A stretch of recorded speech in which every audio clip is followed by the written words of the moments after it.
Delina mai kako. Welcome to Keep It Aloha, a podcast that keeps it aloha by raising what feeds us and singing what heals us. I'm your host, Kamaka, and this episode is not about wine. Just in case you're not familiar with our guest who has the voice of an angel.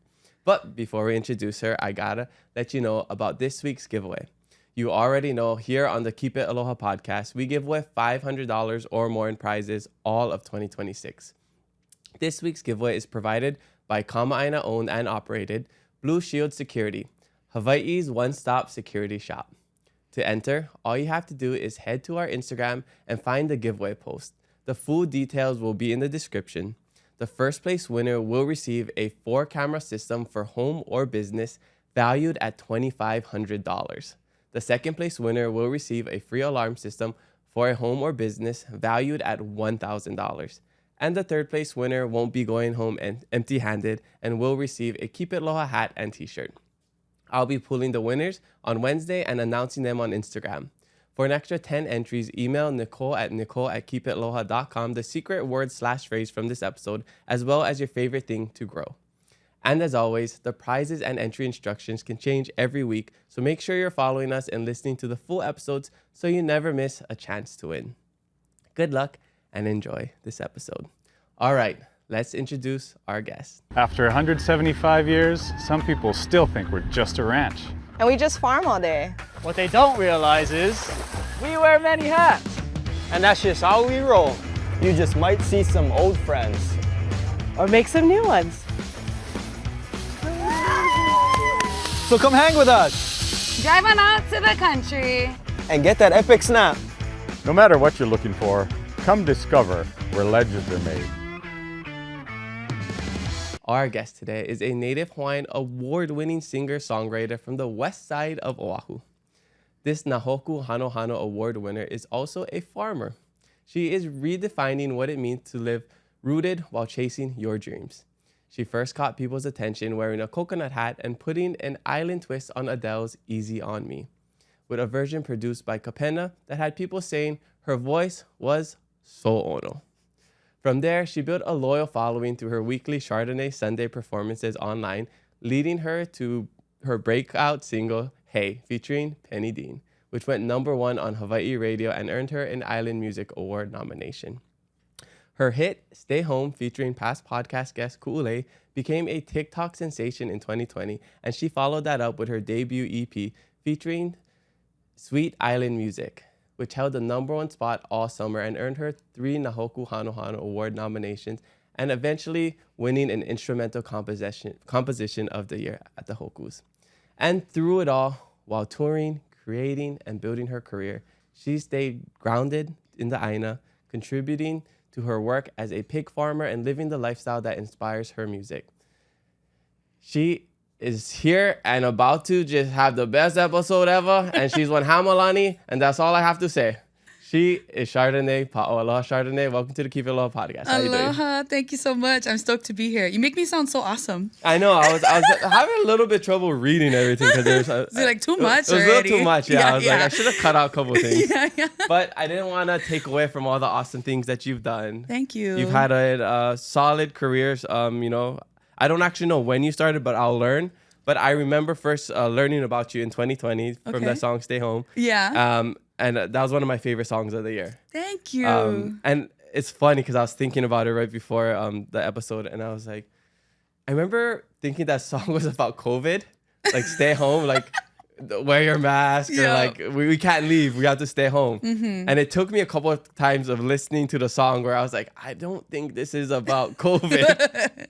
I was like, oh, it's about people like our Kanaka staying home in Hawaii. Yes. But yes, true story. I thought it was like about staying home and keeping safe and not getting people sick. Yeah, because that was kind of the slogan around that time was Yeah, stay, yeah, stay home. home, So yeah. it kind of worked in my Yeah. favor. But Uh-huh. that song, I actually wrote it a couple years before. It was right around the time that I went up to the Mauna when we were like the thick of the protesting happening up there.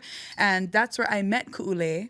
And then she ended up featuring on that song. Yes, Yeah. I love her part in it as well. Yeah, hers is the best part. That's Yeah. the one that all the kids was doing the TikTok dance to. Oh yes, I remember. I wonder if that's how I fun because I had TikTok to post because I was doing my student loan thing during that year, but I never really like looked on TikTok. So Yeah. I don't know if I just heard it randomly or I don't know, but regardless, it was a hit. Glad you heard it. Yeah, it's a hit. Glad you found me. yes. And then most recently, last year, we were on the celebrity flag football team. Yep. We were the MVPs. Yes. Don't look at the film. We scored, what was it like? I lost count after like 20 touchdowns. We won so much, like so hard. Yeah, we scored all the baskets. Right, and I was the coach, so I was like, this guy's gonna move here. We're gonna throw the ball that way. And I think that really inspired everybody to just like really which is why we won 2,046-0. Right. Yeah, which is a realistic. I feel bad for the score. other team. I was like, I know ooh. that sucks. Especially because they had like Chad Owens on their I team. know. I thought he was a Hall of Famer, but I didn't think he was that good. I was like, nothing major. No. Yeah. I tried untying his shoelaces, never work. Bro, and Johnny Sweet, like that guy. Oh my gosh, I've never seen a guy that big run so fast. Bro, I literally had to move out the way because I was scared. That guy's fast. Yeah, well, I was on the sideline injured, but I tried grabbing his flag from the sideline and it didn't work. Dang, that's okay. Yes. We'll try it this year. I'm sure we'll have another one this year. Yeah. I know some great things have been happening. Some more sad things have been happening with the floods on the west side, your farm and your ohana, and probably a lot of people that you know. We'll get into all of that, but I just want to get to know your whole life story. Start from the beginning. Where are you from? Where are you grad? And what was it like growing up? Okay, well, I was born on the island of Maui.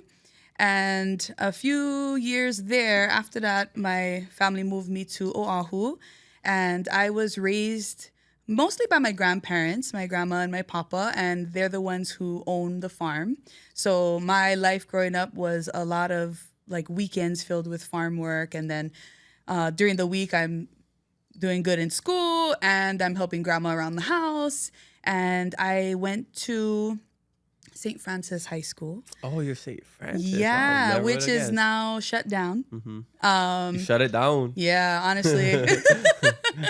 But yeah, that was all girls Catholic school, and that was some of the most craziest, wildest experiences. A lot of my classmates from high school are still my closest friends because that was a wild experience. But there, and then after that, I went to college. I went to Chaminade University. I got my bachelor's and then my master's in business. And yeah, music, I've always liked to sing. I tried like musicals in school. I joined the choir. I sang for church, sang for the Lord, all of which was super awesome. But I really always had the dream to be a singer. And the way that I became a singer is like, I don't know. I think I just manifested it for myself because after graduating from college, I was like, oh, let me try to find a job. That's what everybody does, right? So I'm applying for jobs. I'm not getting anything. And I was feeling kind of down about it. And then my friend was like, oh, why don't we go to this karaoke spot and sing it out? And I'm like, okay. So I went over there and I was singing. And turns out there was somebody there who was looking for singers to enter the industry. And that was that was it. Like I was just in the right place at the right time. And since then, I've just been going at it hardcore. Wow. Who was it? It was a manager, the same management for Ilona Irvine and Nija 9. Oh, okay. Yeah. I was like, oh, if that was Paul Lele, that'd be crazy. No, well, so after working with that team for a few years, I learned a lot, but I was ready to start something new, something different. And then it was kind of funny because I think I manifested that too, because I used to see Hawaii's Finest was like giving free shirts to all these singers. And I was like, oh, wow. And they're kind of doing like concerts too. I kind of watched them grow. And I remember telling myself that was my goal. I was like, I'm going to get their attention somehow. And after releasing my very first single, I got the attention of Hawaii's Finest. So Paulele and also Sua. Sua is the one who actually reached out to me and I work closely with him. Oh, okay. Yeah. Cool. So I'm affiliated with Hawaii's Finest. They help me do all the things pretty much. I do a lot of things as an independent artist, but it's a really good resource and a really good like friendship to have in the industry for sure. Yeah, totally. I mean, between you and High Water and all the other people that they help out, it's just like their catalog is and Paul Lele is probably the greatest local businessman of all time that doesn't get enough credit because he likes to be in the Yeah, shadows. he likes to be behind the scenes. We'll and get him on the notice. podcast one day. That would be amazing. Yeah. Oh, we talk about it all the time. Yeah. Every time we see him too, we're like, ready? I talk with Gotaro and he's like, yeah, I keep pushing him, but Yeah. eventually we'll get you. Yeah. Yeah. Your story needs to be told. Yeah, especially being from Molokai, I think that's really special because I have lineage from there. It's just seeing how like this local Molokai boy started just pushing shirts out of whatever, I don't know if it was his garage or the car, but and then now what they're doing now is just amazing. Their network and everybody that they're working with. And the thing that I like about them is that like they're good people. I feel safe, as an artist, especially as a female, you hear horror stories about some of the things that other artists might experience, but I've been very, very blessed that everybody that's in their camp has been super kind and nurturing to me. Yeah, so, I love that. Yeah. I mean, this Hawaii's Finest is probably the biggest brand out of Hawaii. I think so. Some people right might now. argue with that because they do have competitors, but Who? I mean, I don't really know if I should say because I'm affiliated with them. I gotta rep them hardcore. I just say that because they're not just with the t-shirts and everything, but Right. because they have the events and everything and like yeah. like the business acumen that Paulele has with starting with the shirts and then music and these events, like it's like such a good template for business owners or like people from here who don't want to just stay in one lane. Like for me, like podcasting can only get me so far, but I gotta work on the merch and then maybe events, and like now I'm really into Pokemon, so I'm trying to have my Pokemon events. So like Keep It Aloha is like my Hawaii's Finest, and these Pokemon events are like the Hawaii's Finest concerts and stuff. So That's cool. It's like I see what he's doing and it's inspiring. So I'm not saying I'm trying to do it because of him, but I see that the path that I'm going is probably similar-ish to what Paulele is doing, and I see how successful he is. Yeah. So it makes me excited for my future. Yeah, that's a true entrepreneurial mindset. Like, not staying right here. It's like you kind of get this together and then you see opportunity and you do that. And that's definitely what an entrepreneur does. I remember Hawaii's Finest, they had like a kitchen too. They were getting into food for a little bit. Do you remember that? Wait. So when they had what location is that? What is that taco like place I on the remember. corner? Is that by Ward? It was by Ward. They had their other store. And then inside there had all these like sections of shops. Huh. And then I don't know what it is now, but they used to have like a hi-fi kitchen. Oh, okay. Where they were I pushing feel out like food too. I remember something like that. I gotta go talk to somebody. Yeah. Refresh my memory. So it's like, it's just another example of like they dabble into all kinds of stuff, which is good. You know, I love can't it. ever be bored. Yeah, exactly. So going back to your childhood, you said you were, always singing and you were in the performing arts and stuff. Were you doing anything else besides that? Did you have any other hobbies? Yeah. Like I played basketball. I paddled. I liked sports. I like doing Dunking on girls on the.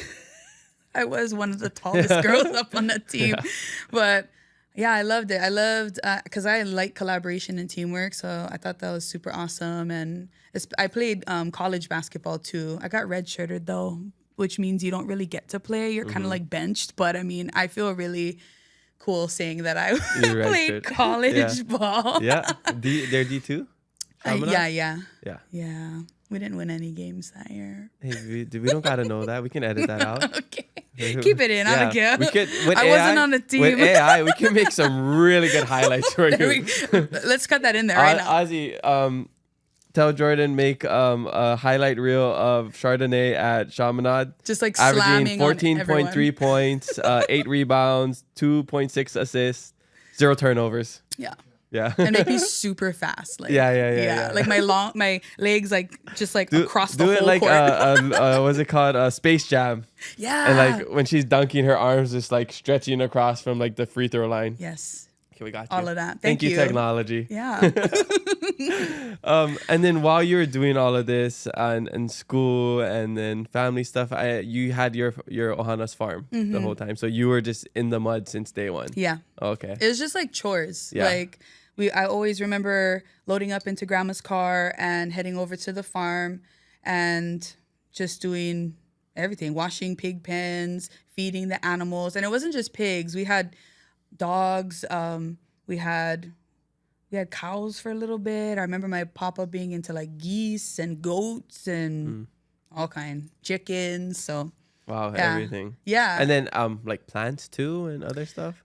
Plants usually just for ourselves. Oh, okay, but okay. because my papa was super into learning the different uses for all kinds. And my grandma too, because my grandma liked to cook. So she would just grow whatever she wanted to cook with next. And I have memories of harvesting green beans off the wide with her. And my grandma cooks good food. She was like our main chef in our house. So like a lot of the memories on the farm is spending time with her, because I would help outside working with my papa. You know, he was getting older, and I have uncles that also worked. They're big guys. And, you know, so I was like the smallest one, or like the one that can get into wherever. So literally, like, if something broke, they'd be like, oh, Bish, can you go down there? That's what they call me. Bish, can you go down there? And so I'm like covered in pig shit. And like, and then after doing whatever outside work, shower up, and I would go inside, help grandma wash dishes or whatever. Wow. Yeah. The contrast of you with all this. I watched your interview with Nolan, and he called you the most glamorous farmer. But it's just funny to, you know, see like this, but like imagine you just covered in mud and feces and everything. No, literally covered in pig shit. I remember for the longest time, I would like work on the pig farm, and then like music was starting to pop off for me. So I'm like hurrying up on the farm, and I'm telling my uncle, I'm like, I gotta go, I have a gig. And he's just like, all right, you know. So I'm running to the shower, and I'm literally just covered in shit. And then I have to go to my gig, and I'm putting on makeup on the car, and then I get to my gig, and I hold my mic like this, and then I realize I can smell Oh my God, your fingers. the doo-doo on my fingers. I was about to ask you that. Because even though like I cleaned them, like the smell kind of sticks, even in your hair. So you gotta wash your hair or wear a hat because yeah. But that used to, so I would like be singing, and in my head I'm like, oh my God, I See, smell like if you went to Chardonnay's early concerts, then it wasn't your friend that stank next to you. It was me. It was. You're like, hey, why, you in shower today? Hey, you and me, doo-doo. Yeah, your foot next to me. At least you know it's pig shit. Yeah. We know that there was the answer right there. Right. Yeah. So how long from I guess when you were first discovered until you went full time into it? So actually it was kind of soon. I was working and learning. I was performing a lot at Mai Tais. That's where I got a lot of experience with speaking to a band, because I don't play any instruments either, and I don't have any formal training. Like I would get involved with music stuff, but I never learned how to read music sheets. I kind of have an idea. I see the dot, and I'm like, hey, up, down, and I can kind of figure it out from there. But I didn't know how. I didn't even know like what the different instruments did, and I was performing, and I'm like, oh, okay. Only up until more recently, I'm like, oh, there's like a rhythm section, and then this person's supposed to hold down the chuck, and this person's supposed to do the tempo, and I'm like, oh, it makes sense. But my time at Mai Tais, because the gigs there were like, I remember doing like 3-hour gigs, which isn't so bad now. But when I first started, like if you don't know what you're doing, 3 hours feels like forever to fill up that time with songs that you hope that people like. But it was a good place to try out new songs and figure things out. And then after doing that for a little bit, I was like, oh, I really want to focus on music. I was working a 9-to-5 at Chaminade because they had a really good program there where if you work full time, you can get a scholarship for school. So that's how I got my master's. After finishing my master's, so I'm like doing school, working full time, singing. My schedule was so crazy. And then after getting my master's, I was like, you know, either I want to get a raise or I want to move up in this position, like move up somewhere, or maybe this isn't for me anymore. And that's kind of what I realized, because I would be getting calls from the radio station like, oh, Chardonnay, we want you to come to the radio. And then I have to go to my boss and be like, hey, so like, do you mind if I'm like a few minutes late? Like I have this really big opportunity. And I thought I could try to spin it because at Chaminade, I worked in admissions. So it was my job to promote the programs that I was in. So I was like, I'll be on the radio. I'll drop Chaminade, it's kind of like work, but it kind of didn't work that way. My boss was kind of like, no, we need you to be in the office. So it was soon when that was kind of happening, I was like, yeah, I'm going to leave. So I put in my 2 weeks, and that was really scary because I had been doing school and working full time. And trying to convince like my family and my parents that this is a good decision was not easy. But I just did it, and I'm really glad I did, because I just hit my 10-year anniversary of not working 9 to 5. Wow, congrats. Thanks. Yes, freedom. Freedom. But with that freedom is tons of work. Inconsistent. Yeah, tons of work, inconsistent pay. Yeah. Exactly. That's the life. Is like some months you make a lot of money, some months you don't make There's that like much literally money. nothing, and you're like, hi, I don't know how I'm gonna survive this month. Yep. That's how it goes. Yeah. That's the life. But I wouldn't trade it for anything. Yeah, me neither. Yes. I love it because I can make my own decisions. I can do what I like do.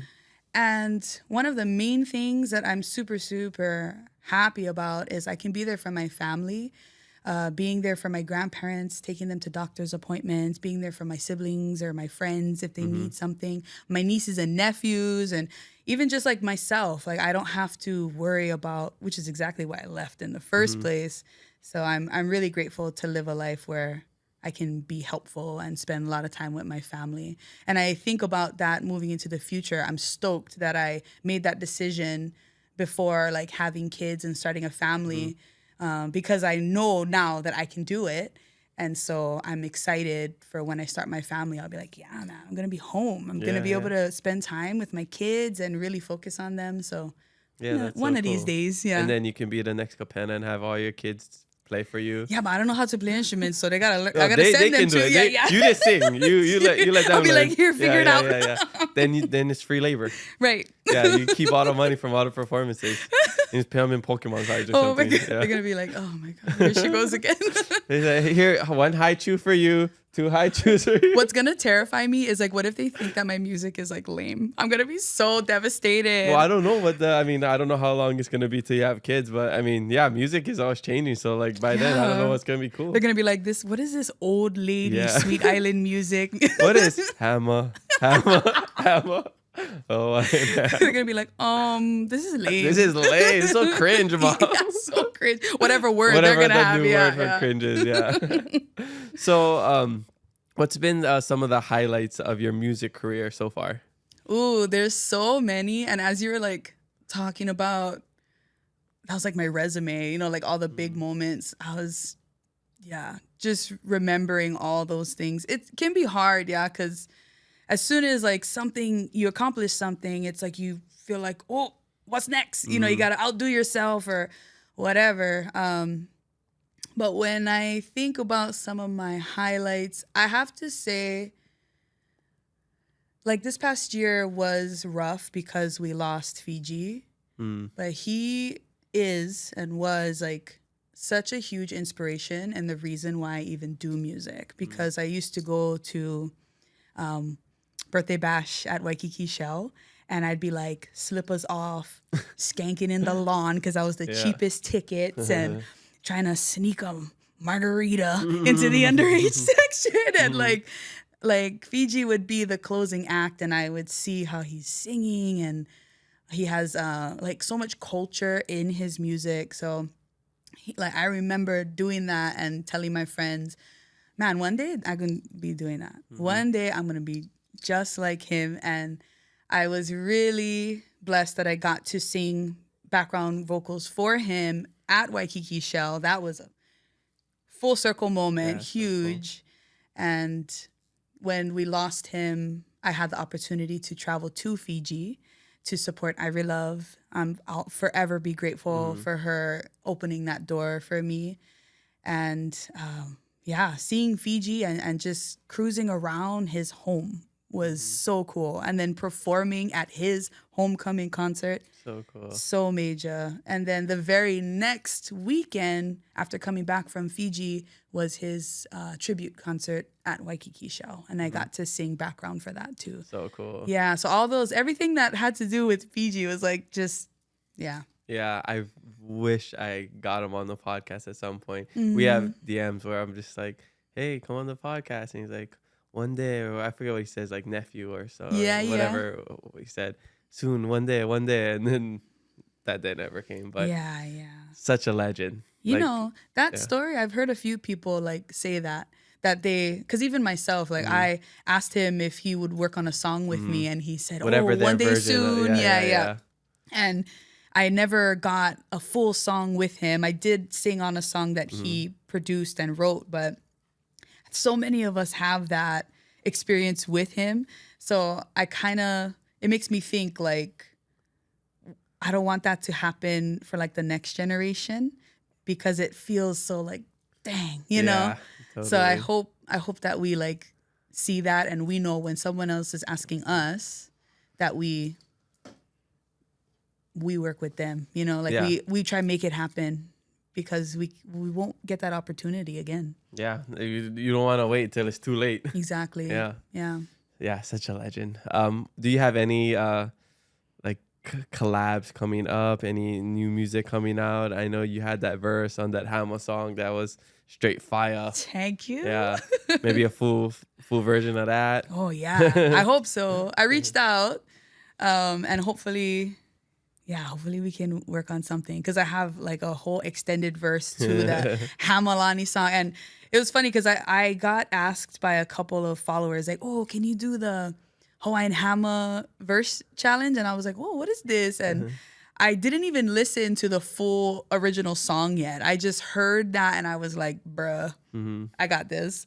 And so I'm so glad I did it, because I kind of just like, I woke up like in the middle of the night, and then I was like, okay, boom. And I wrote it out. Then I went back to sleep, woke up, and I was like, okay, I'm just going to lay it down in my little laptop at home.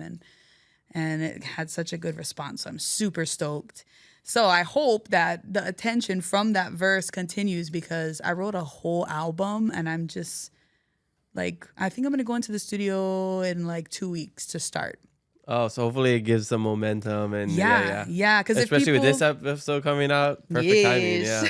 Yeah, it's great. Yeah, it'll take me some time to record the music, but like if people like what I did on this Hamalani verse, I think they'll like a lot of the music that I'm writing for this album, because I'm singing all about my life, a lot of the experiences I've had within the past like 5 to 10 years, and lots of Aina things, farm, and just being a female in this industry. And even I wrote a song about my grandfather, and the song, I'm going to title it after his name, Eugene. And it's such a beautiful song, and it just explains like that relationship between one Portuguese girl and her papa, you know. Yeah. And I feel like a lot of people can relate to that, you know. Losing my grandfather was my first big loss, and I was his caregiver. So that experience it changed my life forever. So everything I do now is kind of to honor him and all the things that he gave me, like the land, the house that I'm living in. He built that. So I'm really excited for all this music in that album. Cool. Yeah. So you inherited this big kuleana, and you're just using your music as a platform to honor his name, your family's name, their legacy, right? So that's beautiful. Yeah. And I know from watching other interviews that, you know, you were really close with your family, your papa. Do you just call him papa? And I know there's been some struggles, you know, in the last couple of years too. I saw you and Nolan talking about it and stuff. So is there anything, or actually how, from that interview, which was like maybe a year ago? Yeah, maybe I believe, 2 years ago. 2 years ago. Have you healed from all of those things that you mentioned? You just for context, you talked about mental health and then losing your papa and stuff like that. So how I hope this is okay to share on here, you know, like going to therapy. And over the last 2 years, how has the healing been? My healing journey has been so eye-opening. I think that I've been a Hamalani since the very beginning, and I didn't realize that there was a lot that I didn't know. I think growing up, I had to be a resourceful little girl because I'm cruising with my grandparents and they're business owners and they're farmers, and I'm learning how to keep myself occupied on the farm, but also stay out the way, but also be helpful. And, so I just thought that all the things that I had experienced, like, nah, it's all good. With time, things heal. And I just kind of move on. And I noticed that about myself that I throw myself into my work a lot. Even like if I'm like having an argument with somebody, I'm cleaning my house immediately after. I'm like, oh, that's your decompression. Yeah, I do Releasing something, the stress, or I'm writing a song, or I'm like outside like scrapping the weeds. Like I'm just like. Is that true? Yeah. Yeah. So I just, with therapy, I'm so glad that I decided to go. It was actually my best friend she was seeing me go through everything. And she's like, I know that you're strong, but I think you should go to therapy. And I think that was the right person to tell me that. I think if anybody else told me that, I'd probably be like, what do you know? You go to therapy. Yeah, like I was just like, what? But yeah, when she told me that, I was like, ooh, okay. Like I know that this friend loves me a lot. So if she's telling me to go, I might check it out. But I also knew that I wasn't gonna, like even like while I'm saying that, my facial structure, it's like I can feel myself being like, I'm not gonna listen to somebody who doesn't understand my life situation and my life experience, being gay, being Hawaiian, being all the things that I am. I'm not going to listen to somebody who doesn't understand that. But I was really lucky that through some experiences in the music industry, I made these connections, and I found out that I knew somebody who like directed and owned their own practice. So I reached out to that person. And at first I was nervous because that person said, Chardonnay, I can't be your therapist because I want to be your friend. And I was like, what do you mean? I need you. But then she was like, but let me direct you to someone who I think would be a good fit. And from the first session I had, I'm really lucky. I know not a lot of people have such good experiences, but I got linked up with a therapist who is just so good. She's so good at her job and so good at making me feel validated and safe and helping me work through things. And that's really all therapy is. It seemed like it would be like this really scary thing where you might be getting judged by the things that you're sharing or getting diagnosed, or and I'm sure if that's what you want is a diagnosis, you can get that. But for me, I just wanted to kind of dissect some of the things and how come I feel this way when this happens, or how can I better like effectively communicate what I want, because right now the way that I might be asking for something, it's not really clicking or things like that. So I love going to therapy. I still go every Friday, 8 a.m. 8 a.m. Yeah. Oh, as soon as you wake up and yeah, well, I'm a farmer, so I'm up by 5 a.m. naturally. But 8 a.m.'s late already. Yeah. But it's good. I start my day with a session, and then it feels really good. And I've learned so much about myself, and I'm really, really proud of where I'm at. And I don't want to say like, oh, I'm healed, because I don't think that's realistic. It's more like I am actively always working on myself, and I'm always checking in with myself to make sure that I'm happy, that I'm healthy, not burnt out. Yeah, exactly. And I think I'll keep going for as long as I can. I think that it's important. It's just like going to a regular doctor's for a checkup. You got to go annually, right? Or however often. So yeah, that's something that we talk about. We go to the gym to work on our physical strength, but not a lot of times we work on our mental strength, and we take care of that aspect. We don't really focus on that, and sometimes our egos kind of prevent us from like getting the proper care, being like, no, I'm okay, I'll handle it, or it's just like we never want to show weakness, and especially as men too, so tough and whatever. But I think as long as, for me, what has always worked is at some point, like, I never get burnt out because I was burnt out before. So I know the signs and I know like what to do before I get to that point. Yeah. So that's how I never get burnt out anymore. So sometimes you just gotta go through it to grow through it. And I just feel like if we could just find more outlets, more positive outlets, not necessarily just like, for the most part, people, they go turn to substances or I don't know, maybe they go out a lot and just kind of forget about what's going on. Yeah. But if just find the one thing, whether that's surfing or, Pokemon.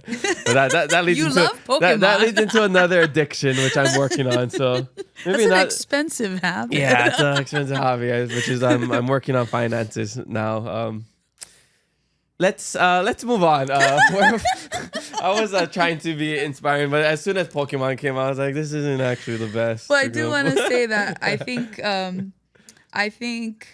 I hope that more people realize that they can find strength in being vulnerable. I think that's something beautiful that I learned in my process of going to therapy, especially for all the men out there, because I give men so much credit because you guys have some high expectations from society and it's not always welcomed for you guys to be able to talk about your feelings without someone dogging on you and judging you and calling you like something terrible, like a little bitch or something, like that's terrible. So I found strength in my vulnerability, and I hope that for everybody, especially for our kane, because you guys need an outlet just as much as women need an outlet. We're all human. We all need to be able to talk about what we're feeling. We deserve to have our needs met. And I think along with that, though, comes the responsibility for us to learn ourselves so that we can communicate effectively and healthily what we need. Totally. And so that we can make sure that we're not turning to the substances, because that is so tempting and it seems easy, like, oh, let me just have a drink when I'm feeling stressed, which is okay. But it's not gonna solve the issue if there is something deeper. So it's just a quick Band-Aid. Yeah. So we gotta, as scary as it is, it's like we have to, and I welcome as many people as they can to find that resource for them, like a therapist or somebody safe that they can kind of dive into this and not be afraid to cry.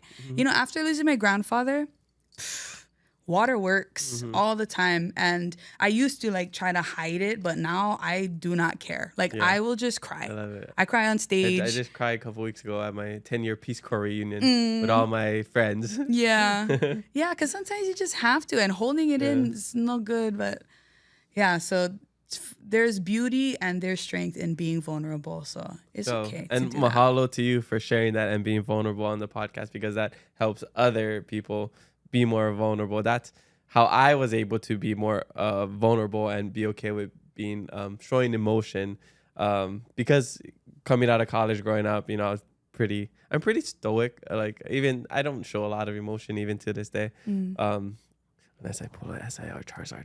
Anyways, but when I went to the Peace Corps after college, I was in Madagascar for 3 years, and being around all those people and like seeing people, like we don't have technology, like we didn't have Wi-Fi, so we just talk and we bond and we're vulnerable with each other. We share our struggles, and just seeing those people, like a girl come up, I'm just gonna go to my room and cry, or like sharing about their traumas back home, and like, oh man, that lesson plan sucked and my students was so bad, and you just want to like vent and get everything out. And that was so cool to see that, because I guess maybe it's just a culture here and like the people I grew up around, like I never saw people like be so real about their emotions and their feeling, and just like the trauma bonding that we shared over there. So I just went to New Orleans for my 10-year Peace Corps reunion the other like 2-3 weeks ago.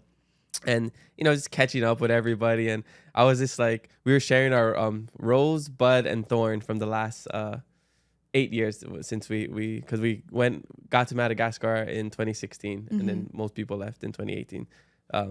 So we haven't seen each other for a while. And then while people were sharing, I was like, I'm gonna cry for sure, because it's just like I was so happy, and just to see everybody, and just to hear like some guy in my group, he's like, honestly, like, I was really depressed the last couple of years, and I wasn't gonna come to this thing, And I came here and I'm so happy I did. So just finding like your community and your people and people you're comfortable with sharing the stuff. Like there's people in my group that I was surprised that they opened up about certain things. And it's just, I think it's just the coolest thing ever. It's beautiful. Yeah, I love it. And like Romans talked about mental health on this podcast. A lot of other people, Angela Lee, now you. It's definitely a stigma that is being broken down. Yeah. And again, just mahalo for being an advocate for that. Thank you. Yeah, I love it. I also lost my grandpa when I was in the Peace Corps. That was my first like big loss. Yeah. And I just had to like get through all my practicum and everything. The last day I just went down to the lake. I had my I played the song Grandpa. Oh. And I just cried. Yeah. That'll do it. Yeah.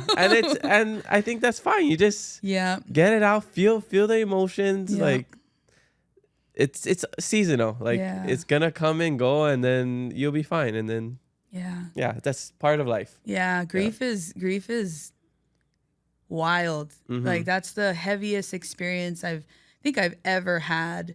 And with being so close to my papa, like I remember as a kid, I used to have nightmares about the day that I would lose one of my grandparents. And I used to tell people around me, like, you guys better watch me because as soon as this guy is gone, I don't know what's going to happen. Like I knew that I was just going to fall apart. And with that, I have to give like a huge shout out to, like, I had a select group of friends and I had really good people around me and of course my family, but people who just really held me in that moment. And even fans, like I was still working. Like the weekend after my papa passed away, I had a full weekend of gigs and I was so scared to just be outside because I was broken for days. And actually one of the gigs I had that following weekend was a celebration of life for someone that that family had lost. And it was kind of crazy because I remember I was on the brink of crying during that whole show. And towards the end, I broke down and I just told them, like, you know, I just experienced my first big loss and we're here celebrating your family member. And I just want to say thank you guys for being so kind to me and welcoming to me and having me be here to celebrate something so important. And I remember just doing that last song. And then as soon as we finished, some fireworks like from another party, just right at that last chord, it was like pew, pew, pew, pew, pew. So I just remember thinking, whoa, you know, that, or like both of our loved ones, you know, that was all our loved ones that are on the next side being like, thank you. And it was really beautiful. So yeah, finding people who will hold you down or hold you just so gently while you're going through some of the scariest times in your life it's important. And it's kind of through those experiences where we realize who those people are. So you kind of just gotta hold on tight. Yeah, I love that.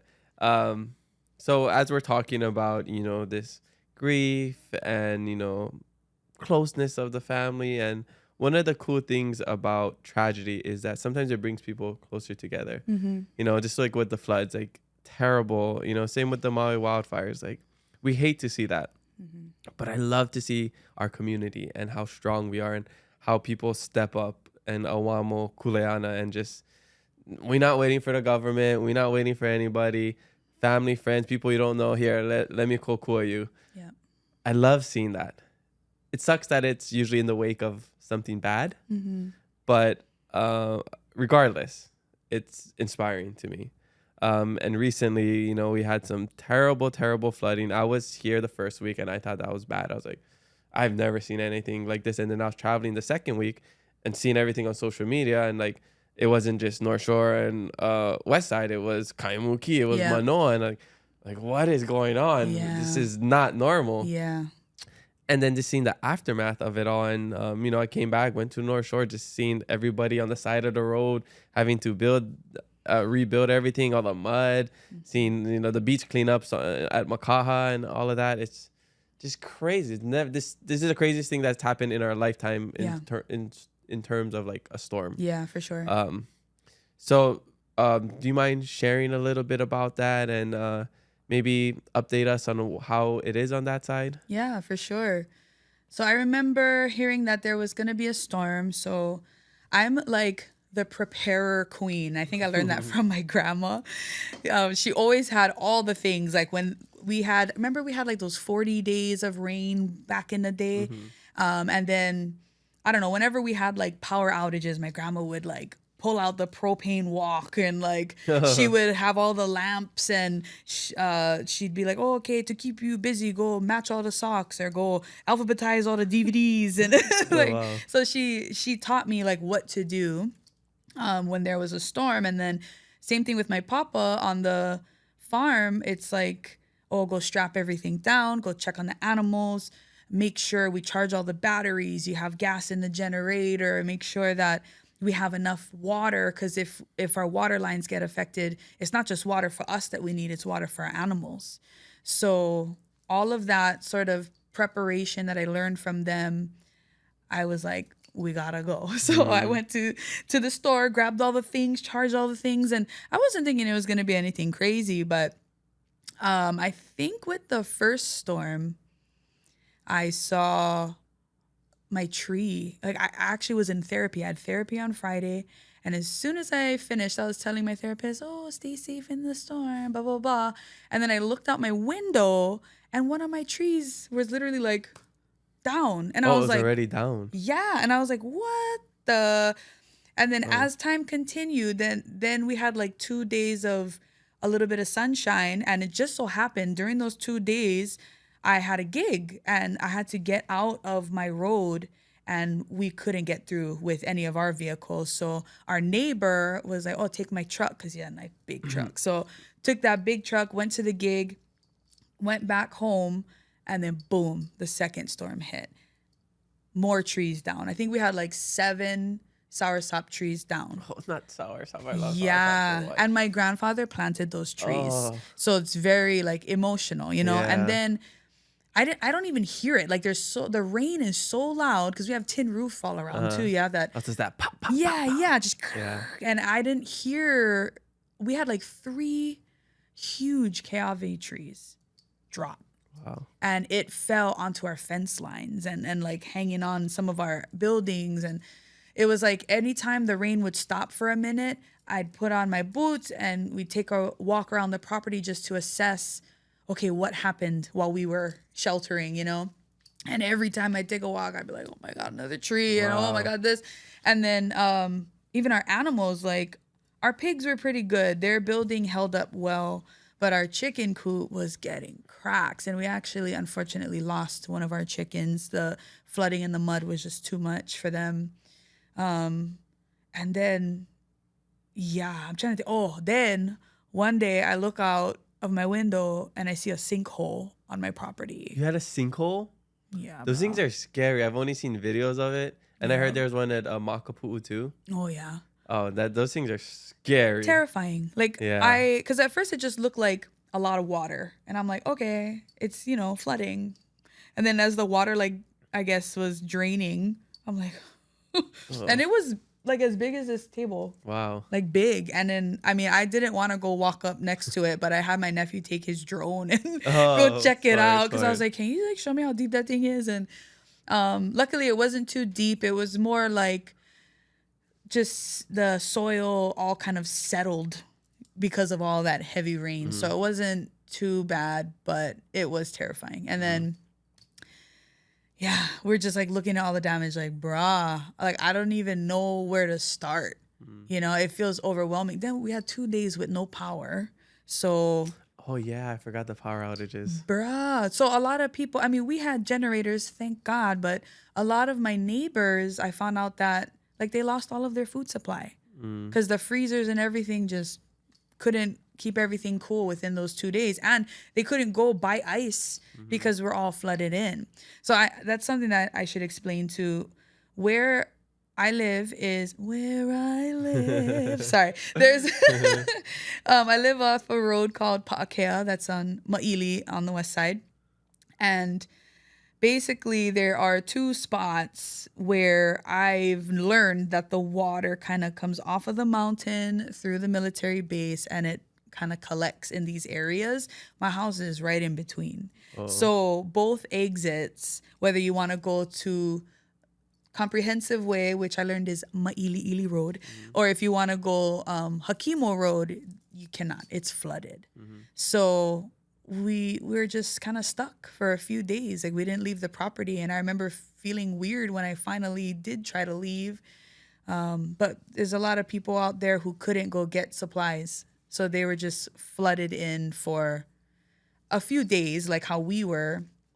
And then I learned that there's another couple of roads, and one of the main roads, I want to make sure I say it, Ili Road off of Pa'akea.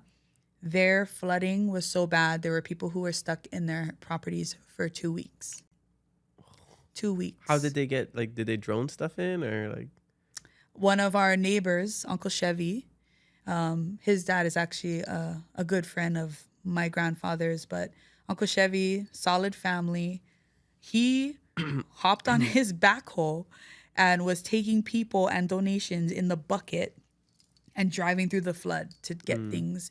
And I also learned that one of the families that lived on the property, they would leave by walking through a backside through the bushes of somebody else's property and leaving their car on Hakimo Road, which is the main road. That's not a close, that's a far walk. And it wasn't just food and supplies for their family. They also had a lot of animals. So they were carrying like 50-pound bags of grain back and forth through all of like the bush and flood, just so that they could try to keep everything maintained. But it took 2 weeks. And that water, there's still a lot of water there. It didn't naturally drain. Some of our representatives got together and they got pump trucks. And apparently they pumped out over 1 million gallons of water just to clear up the road enough so that people could safely go in and out. But yeah, 2 weeks. Dang, that's crazy. Yeah. I don't think, was that on the news or anything? That's my first time hearing about it. Oh, yeah? Yeah. I don't know if it was on the news. Dang. I wish. I have a video explaining it on my Instagram because Yeah. I realized that when I started talking to people about what was happening, a lot of people know that Pa'akea floods, because even when I was younger, I'm like, oh, yeah, it floods often. Or, but this, of course, because it was a storm that none of us have seen a storm like this wild before, it was just like, wow. And I realized living in there, I'm like, this is actually really dangerous. Like, if I didn't go and do all my running around beforehand, I would be stuck. I mean, I'm a farmer, so I would find food, but like, just, this is really bad. Or I have kupuna that are my neighbors, and I'm like, what if they have to go to the hospital? What are they gonna do? Or they're on life support or any like medical device that needs power, that needs clean water. Because even some of the people on that same road, Ili Road, they didn't have access to clean water because apparently somebody might have gone to try to help, but they didn't know where the main water line was. So I think they damaged it. So they also didn't have clean water during that time too. So yeah, people were just trying to do the best that they could with that situation. And I was so glad that we've been having sunny days that's helping to kind of get rid of some of that water. But all it really did was make it easier for me to go and find people and talk story. And like, I didn't realize that this would be my life, but I've literally been like going up to people's properties and being like, hey, do you need anything? Like, and just kind of assessing the damage, because I'm realizing that I'm one of the, like, I don't want to say I'm the only, but I'm one of the only people that live in that area that does the social media thing. So I was like, oh, dang, I have a responsibility here to let people know. For my neighbors, we got farmers, we got kupuna, we got people who English is a second language. They are not, like, So that's probably why people don't know about it, but that's my job, is to make sure people know. Wow. Well, mahalo for doing that, using your platform, Yeah. To support that. Like I said, these things are really sad, but people like us who have platforms, it's awesome that we can reach a, big number of people, and we can try to support, whether monetarily, just with information, and getting people to volunteer with boots on the ground. we were really lucky. I already had a contact for GoFundMe. Shout out to Jared. I met with him a couple months ago, and just wanted to connect. And he told me, hey, if anything happens, you have my contact. We can do some sort of fundraiser. So as soon as this happened, when I was in New Orleans, I got in touch with some people. My team helped me create a GoFundMe. We raised about $4,500 for the GoFundMe. And I wanted to, use this episode to tell everybody how we're going to distribute it. Because I think last time I checked, there was $4,510. And when I made it, I was like, I'm just going to raise money and figure out where it's going to go later. After, Yeah. So now, it's been like 2 weeks, and I figured out the parties that we want to donate to. So out of the $4,510, we're going to give $1,000 to the Lahui Foundation. Nice. They're doing great things. $1,000 to the Help Maui Rise Foundation with Kenna Reed and all of them. I just know that I trust them to distribute it to the right people.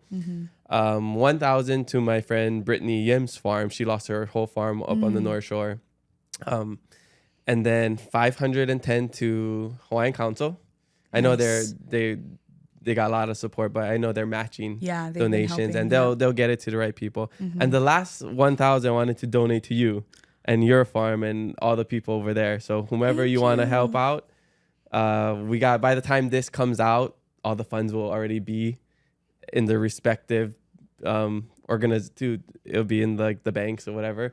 So yes. Thank you. We got $1,000 coming your guys' way. We're working on more things to raise more money so that we can help out. You don't gotta get Sorry.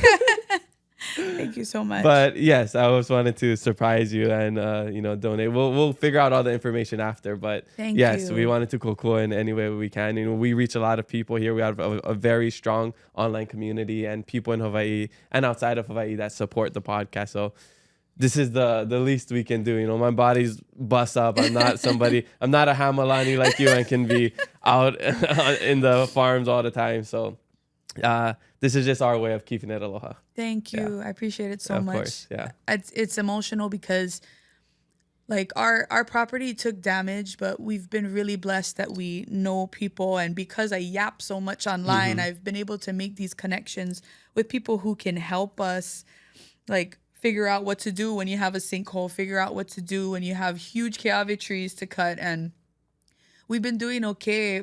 And I really I didn't want to just accept that help and not check on my community. It didn't feel right. I couldn't. So it's like, even when we weren't because we still aren't really like good yet, but at the same time, it's like trying to deal with what we're dealing with, but also I'm like, how do we help? And I decided to turn my garage into a donation hub.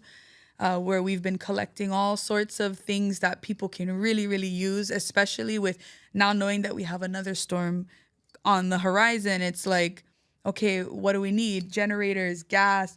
This isn't like really fancy infrastructure out here. This is like shacks that we've turned into homes, and they got real damage from the first two storms. And now we have this next one coming. We didn't even get a chance to fix anything, repair anything, or even just throw a tarp over it. That's kind of the decisions we've been having to make. And with opening that hub, I've been reaching out and meeting my neighbors and talking to them about what they've gone through. I want them to feel comfortable to come and grab stuff. So they've been sharing a little bit about what they've been experiencing. And we have like aunties who've maxed out their credit cards because they're having to decide if they're going to buy something for them eat or gas for the generator because their electricity is still not working. Or we have another auntie who her house is still flooded. Like she got water in her house right now. So just knowing that you're giving attention to the West Side, it means a lot because I know that the people, like my community, does feel overlooked.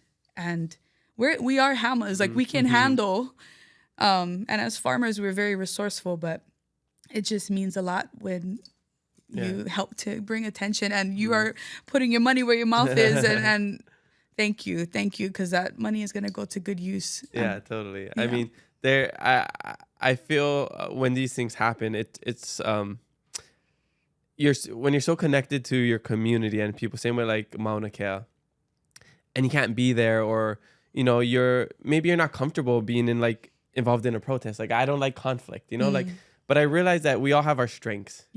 Some just like a ahupua'a system. Some people are farmers, some people are in the sea, some people are just weaving things, and some people are delegating.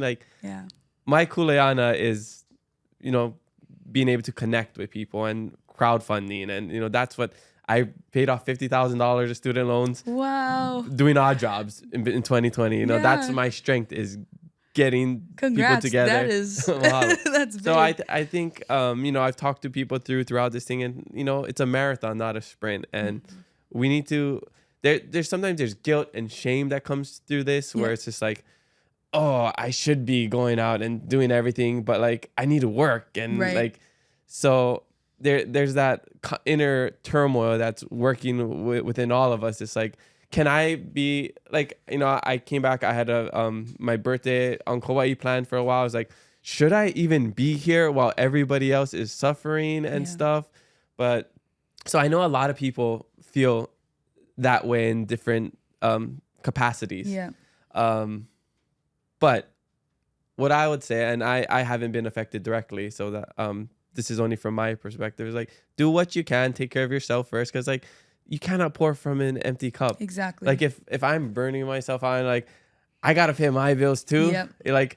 I gotta focus on that, and then whatever extra I have, I can give out to This is only such a tiny thing that I'm doing. I feel like I'm doing. I really feel like I wish I could do more. I wish I could give more. Honestly, if I didn't spend so much on Pokemon cards in the last 3 months, I probably could have given more. You're so funny. I'm just being real, but now I got credit card bills I gotta pay off. So that's just the reality of it. But for everybody who's just trying to get involved, do what you can, whether that's giving. You don't got money, give your hands. Yeah. You don't got time, you got a platform, make a video, Yes. share. There's tons of GoFundMe's. Yes. This will be an ongoing thing for a very long time. I saw it's over $1 billion of damage that has been done to the islands, and I'm just really hoping this next one passes over, or it's super minor, because I can't imagine this happening again. Back when I was in Peace Corps, why this is even, I feel even more for the people. Not just because it's our community, and whether I know the people on the west side or the north shore or whatever, in Hawaii, we're all ohana. When in Madagascar, I was stuck in a cyclone. And people, they literally live in grass huts over there and stuff. People with their ravinala, their leaf thatched roofs falling in, and I got stuck going to my site. It's super muddy roads, and we had to sleep in our Bruce, that's what they call it. It was stuck in the mud like that. We had to sleep overnight, and it's scary. Oh man. We didn't have water. We don't have clean water over there. So whatever water we had, I remember eating my peanut M&Ms that I was gonna give to people at my site to share as a kind of our omiyage, or vundalana is what we call. And then we're not going anywhere. So me and my friend, we walked 8 hours to his site in the pouring rain, in the mud, and then had to camp over there, and then walk another 4 or 5 hours to my site with the rice fields over flooded. Finally got back, but it's scary. Wow. And when that uncertainty, even when you don't have electricity, or my phone dies and I can't call the doctor, and I have 103 fever, and you don't know what to do. It's so scary. So I can't even imagine what's going on with all the people who don't have means to clean water, electricity, funds. These are real life issues. Yeah. So I just want to make sure it's not overlooked at all. Yes, we have hardships on different levels, but this is something we've never seen before. Yeah, this is huge. And these are their homes. And some of these homes are multi-generational homes that have been affected. And especially on the west side, it's not just a home and a yard. It'll be acres that are damaged. And usually there's like one kupuna who owns that land and did their farming, and maybe they'll have one grandson or son that was interested. So it'll really be just like two people, a kupuna and some younger person helping them. And that's a lot of work. That's why I felt really overwhelmed with just the amount of, like, we were already behind with farm work, you know, like that's just the life of the farmer. It's like you were never done, you know? Yeah. So I was just feeling like, my God, like now I gotta figure out how to get rid of these trees or how to prop them back up. And so I had to teach myself how to drive a hop tow so that I could use tools to fix things, and how to deal with a sinkhole, how to deal with all of that and the overgrowth. So that's something I was really worried about. Is right now it looks beautiful and green on the west side, which I'm like, rare. But once that dries out, if we're thinking that the weather is going to go back to normal, like we were in a drought for a long time. So we had just dry weeds everywhere, our whole mountain brown. And then we had fires like just last year. I remember, yeah. Yeah, and there was right next door to my property when we had those fires. And I remember after that, that main one in Maili that made the news, literally like within the next 2 weeks, there was a fire in every direction of my home.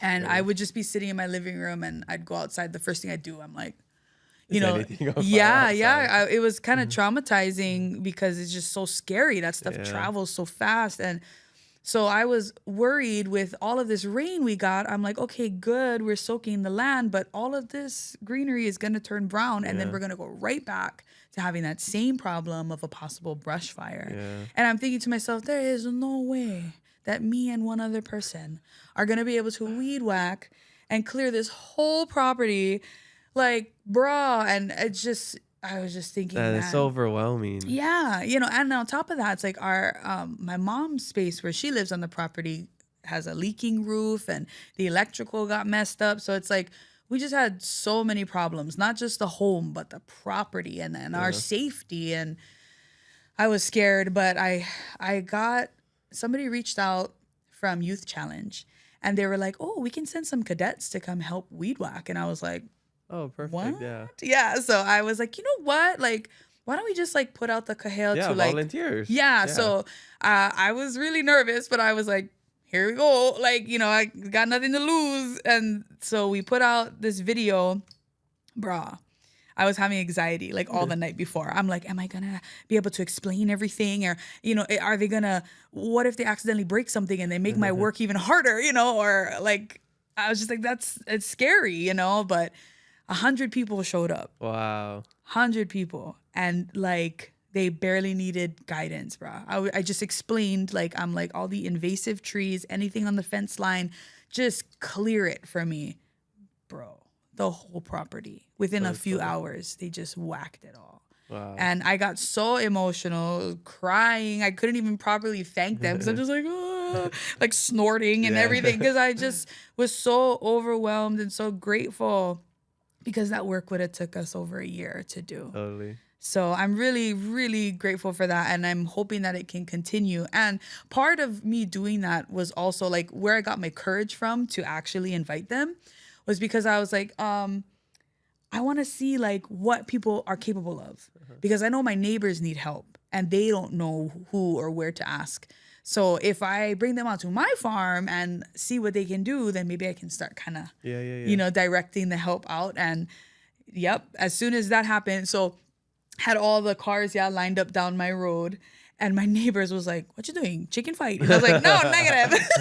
That's next week, Angie. I was like, "No, we had a cleanup," and they're like, "Oh," and then so I told them, I was like, "Oh, you know, they're really hard workers, so let me know if you guys need work done on your property." And boom, it was like one after another. Neighbors was coming and being like, "Oh, come look at my property and see what kind of work needs to be done." So I have right now, it's a mental list because I've literally just been on the go nonstop. But my goal is to get like a map of that area, especially within that area that gets flooded in, because I got to do what's like possible for one person. But I want to go and find out what each property might need and have it all listed out. That way I can kind of dispatch help to them, you know, whatever resources I've found in this process of helping myself, I can like push it out like that. So awesome. Shout out to you and all the other alaka'i, just like the people just taking the initiatives and leading the charge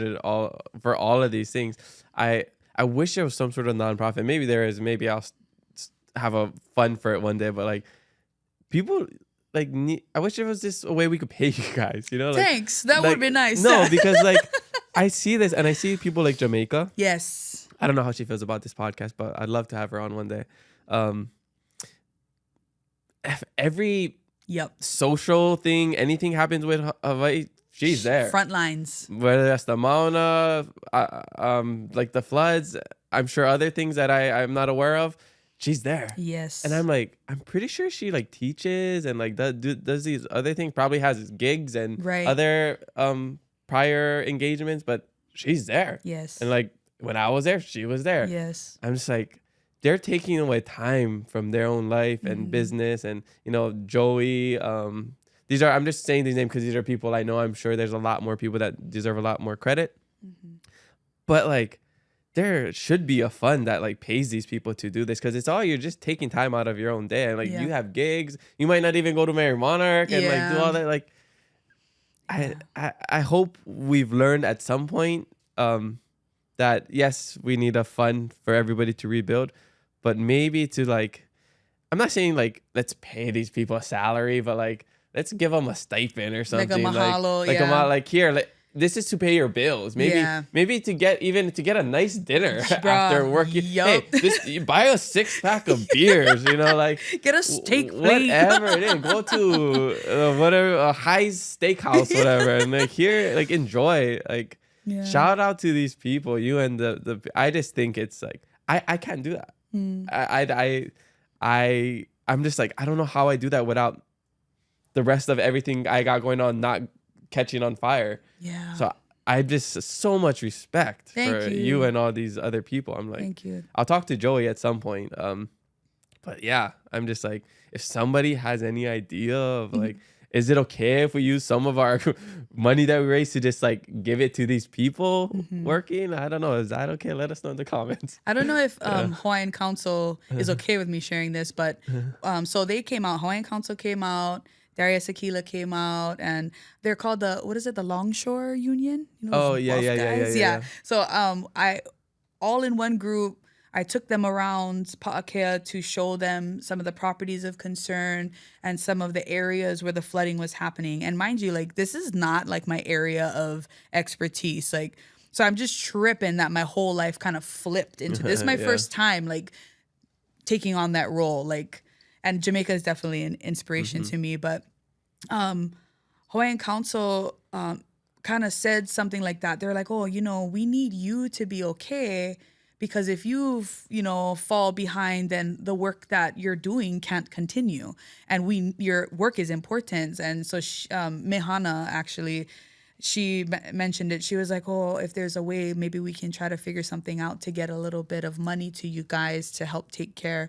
And they have been helpful. They actually gave me like a stack of gas gift cards. Oh, awesome. So I've been like trying to push that out to people, and they said, make sure you take some for yourself. But I'm like, no, I can't. But that's the thing that you should, though. You should. It's hard, but though. It's like that guilt, or it's like other people need it, but like I kind of need it. Like, yeah, I'm gonna go until I know that I'm gonna need the help, and I feel like I'm comfortable enough to say like, okay, guys, I need the help. That's kind of like the cleanup, you know? Yeah. Because I told myself, nah, we get them.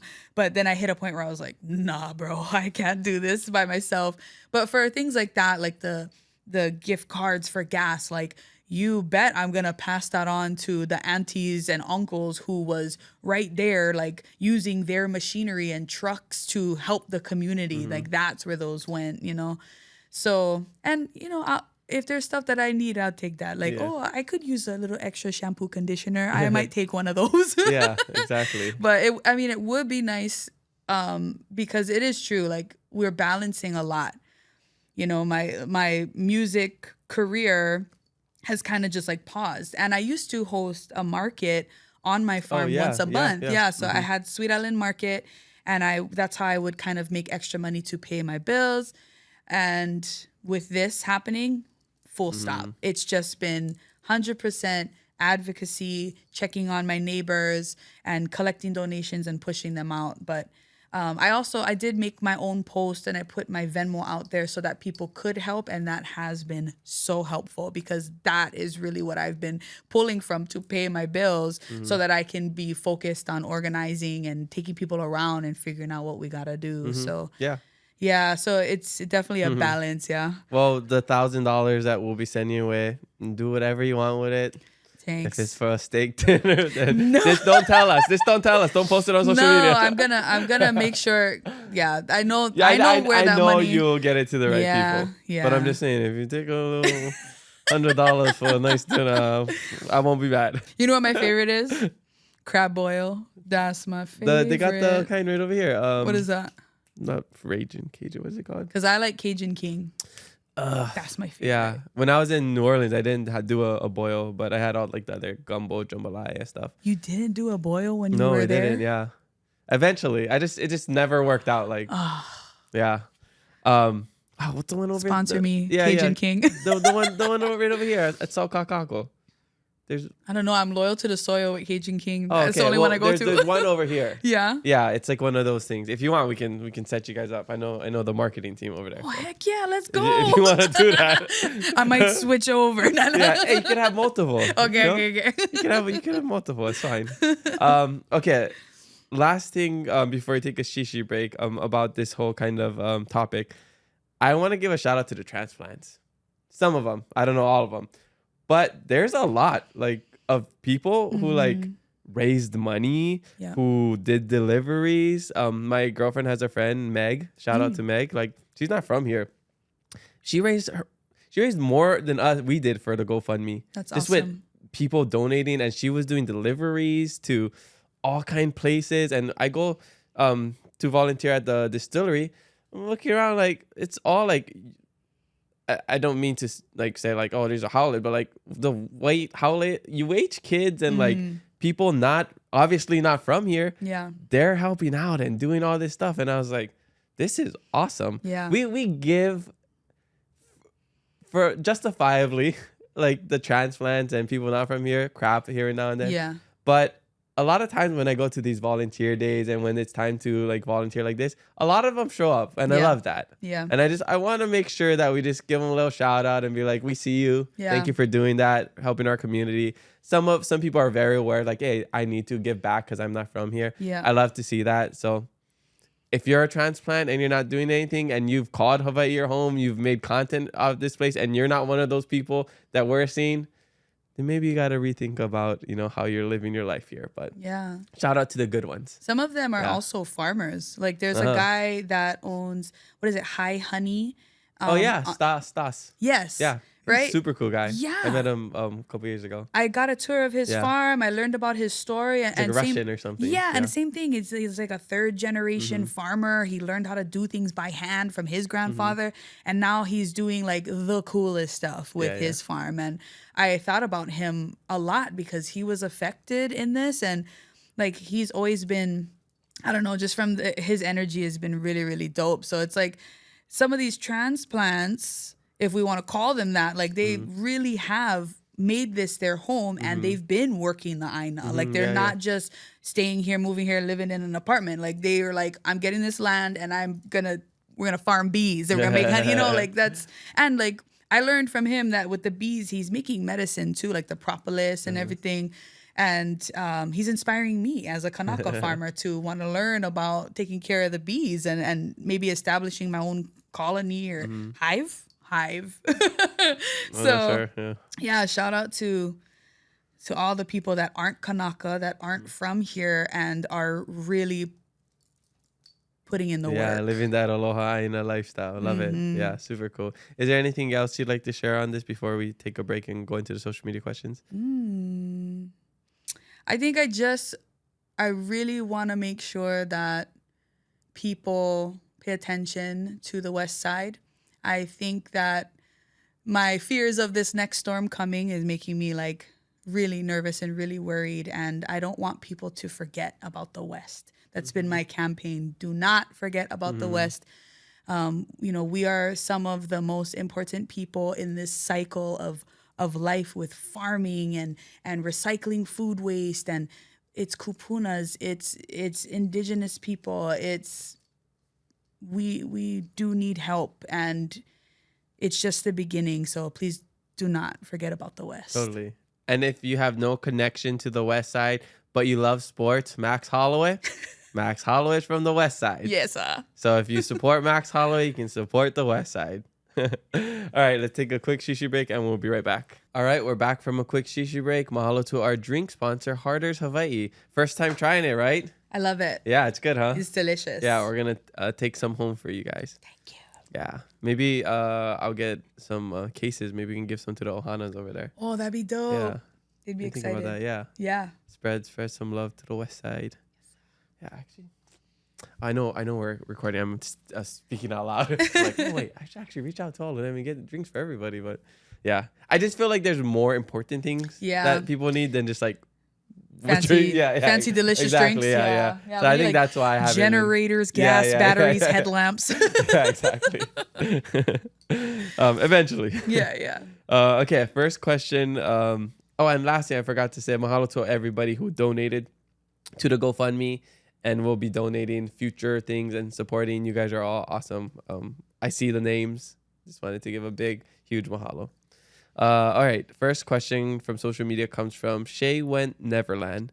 This person says, what is it like being one Hamalani West Side repping? It feels really cool. Yeah, I like it. I like that I'm becoming more kind of known in that area because honestly, I spent most of my life over there on the farm, but literally on the farm. So I have like new friends that I've made that they're like, girl. I didn't know you're from the West Side. Yeah, no, yeah. Until all this came, yeah. Because I was pretty sheltered, just on the farm. That was my safe space with my family, and I'm working. So they'd be like, girl, you from here? And I'm like, yeah. And I like explain where, and they're like, we never seen you before. But I'm like, I know. But as an adult, I've been, making my rounds and making friends with other people that own the small and local businesses. And I make sure that that's where I go to spend my money. And yeah, it's been really cool because now I'll be walking around like Sack and Save, or like I'll go to Angie's to grab dinner, or I'll go to Kalo Corner to go get something sweet, and people will be like, hey, Chardonnay. I'm like, yeah. So I feel really cool. That's so cool. Yeah. That was my favorite thing about Peace Corps, because you're sent to these small communities where there's like a couple hundred, couple thousand, and you're like the celebrity over there because you look different than everybody. Right. But that's not the part I like. You go to the market, you have your like vegetable lady, you go to your bread lady, you get pineapples from this guy, there's clothes, and like you're walking through the town, you're saying hi to people, and you're like, how's the weather today? It's good. You go to the one person to get eggs, and you get your favorite snack. I love that communal thing. Yep. It's hard to do it here in like this city because everybody's kind of just more like passing by. Yeah. So anytime I can get that like communal feeling, whether that's just like the people that work at our building and just like saying hi to them, bringing them gifts whenever we travel. Yeah. It's so cool. I love that. I love that about Hawaii. Totally. Yeah. Okay, cool. Next one is from Mr._Kelsey. This person says, can you make a West Side Chardonnay Hamalani song? Oh, yeah. Yeah? Already in the works. Already in the works. All right on. Stay tuned for that. Next question comes from Malia Pereira, 12. This person says, are you aware that your hana is greatly appreciated and highly valued?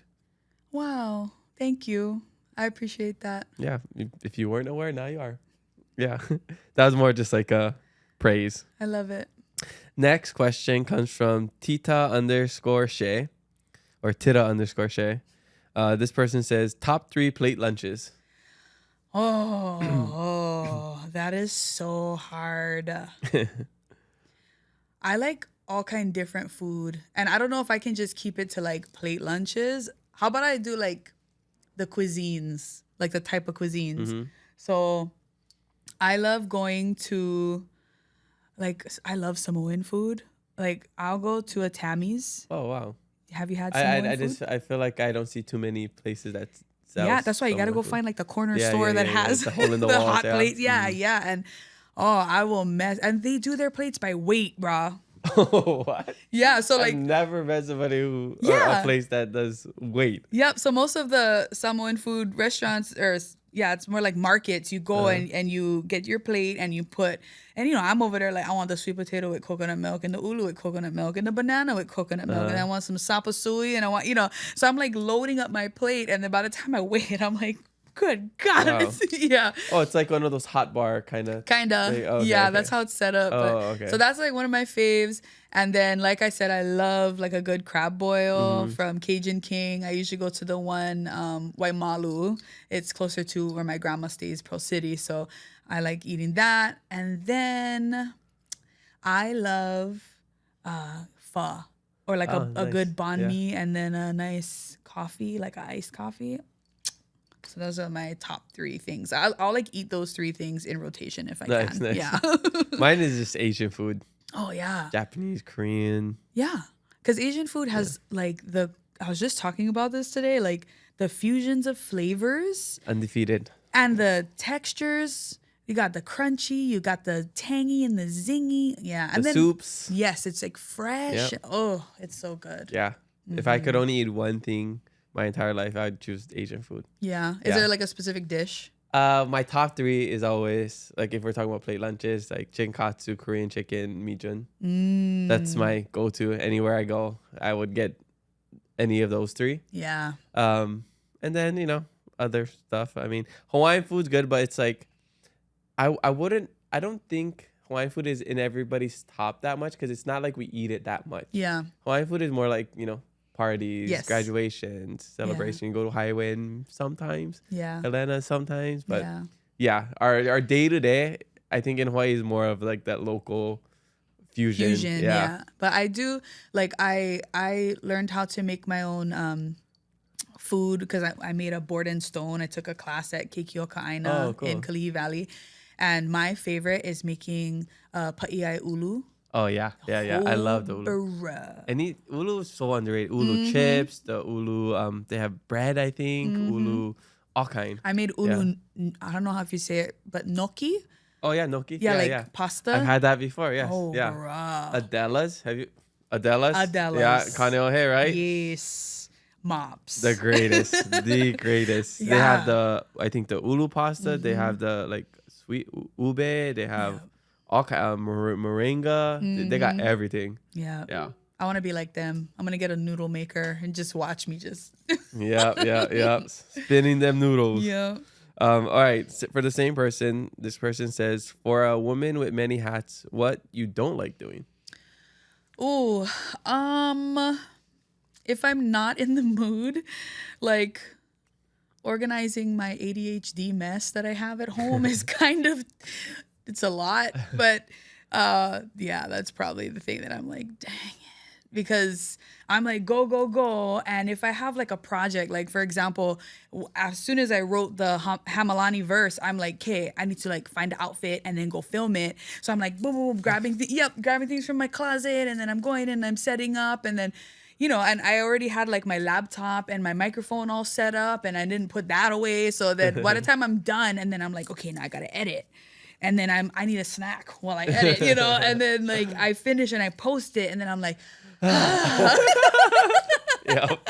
and then I'm looking around like, oh my gosh, because it's like my suitcase from when I went on tour is like still not unpacked. Yeah. And then I got my regular laundry. And then I've been putting on work clothes and working on the farm. I got to do laundry. I got to do my dishes. So That's the struggle of just being an adult. It's the constant. It's just like, okay, we go home, we get home from something, okay, we gotta eat. Oh, but we still gotta clean. But if we eat, we gotta watch TV because we can't do all this while eating. Okay, this episode's good. Okay. Oh, but I gotta work and like, okay, should we wash dishes? Oh, we gotta shower. We're gonna go sleep too late. And then you get into something else. You're like, and we can wash the dishes tomorrow. Yep. It's just constant. Yeah. And I'm like, I'm trying to get into this thing where I drink tea before I go to bed. Yeah. So then I'm like, okay, gotta pull out all my tea stuff. Yeah. We've been drinking a lot of tea. Yeah. There's a tea I just tried for the first time, dandelion tea. Oh yeah, I've heard of it. Yeah, it's so good. Yeah. There's this. It reminds me of this drink I had in Madagascar called ranu napangu. It's just basically so rice is the main dish over there. Okay. And after they're finished eating the rice, they put water in it and they boil it into kind of like this water and they drink it because they don't really have clean water, so that's like how they drink. But it's like a burnt rice water. So it kind of tasted like that to me. That's cool. That's So- like horchata. Isn't that have like rice? Yeah, but that's more like a sweet dessert. Kind. Right, This right. is more just like it's more of a like just like a brown rice water. That's cool. Yeah, like I guess rice. tea, Yeah. maybe. Gotta But try I love that. horchata. Yeah, it's so good. All right, and last question. I loved all the questions from Tirashe. What advice would you say to your younger self? Ooh. I think I would tell myself to take better care of myself the way that I take care of others. I'm learning that, and I've been learning that like the past few years. And now that I feel like I'm finding a pretty decent balance of like, make sure I'm okay, but I can still take care of other people, but make sure I'm okay, you know? Like, I think I wish I knew that a little younger, because I think I had many moments of burning out, like going through high school and applying for college, and then even in college, you know? A lot of burnout moments that probably could have been avoided if I just took a little bit better care of myself. And I learned to take better care of myself by pretending like I'm my own best friend. You know, like the same way that I would like root or fight for my best friend, you know, like that's the same energy I need to have for myself. That's a good way to look at it. Yeah, like think about somebody that you love that you would be like 10 toes down, Yeah, you know, yeah, like, yeah. and then that same love and energy, give that to yourself. Yeah. Oh, that's awesome. I love that. Thanks. I'm happy I'm at a point of my life, I have been, where I'm just like, I don't feel guilty just resting Yeah. or doing something that I just want to do. And there's always work, always constant work. But yeah, before I would be like, oh, I shouldn't do this or watch an episode of my favorite show or go and do this. But once you just figure out the things you like I never like going out. So I can just be like, I go to an event and like, okay, I'm leaving. We're just gonna go home. And like, there doesn't have to be a reason. Like, Yeah. I You're just don't ready want to to be go. here. Yeah, yeah. I just want to be at home. I'm old. Like I just want to be cozy at my house Right. and watch anime with my girlfriend. Yeah. That's the reason I'm leaving this place. Yeah. Yeah. And like work's always going to be there for the Yeah. most part. Yeah, So yeah. you might as well just, you know, enjoy life. Do things that make you happy. Yeah, totally. All right. Next question comes from _Bernie. It's 2 eyes. _ This person says, who/what inspires you to write music? Ooh, just all of my life experiences.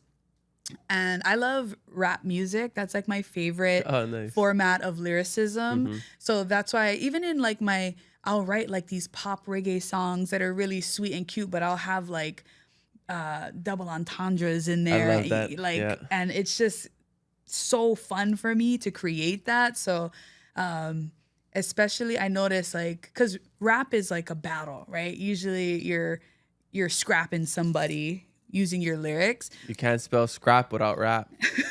Hey, that's good. That's a bar. Yeah, it's bar. Yeah. But so I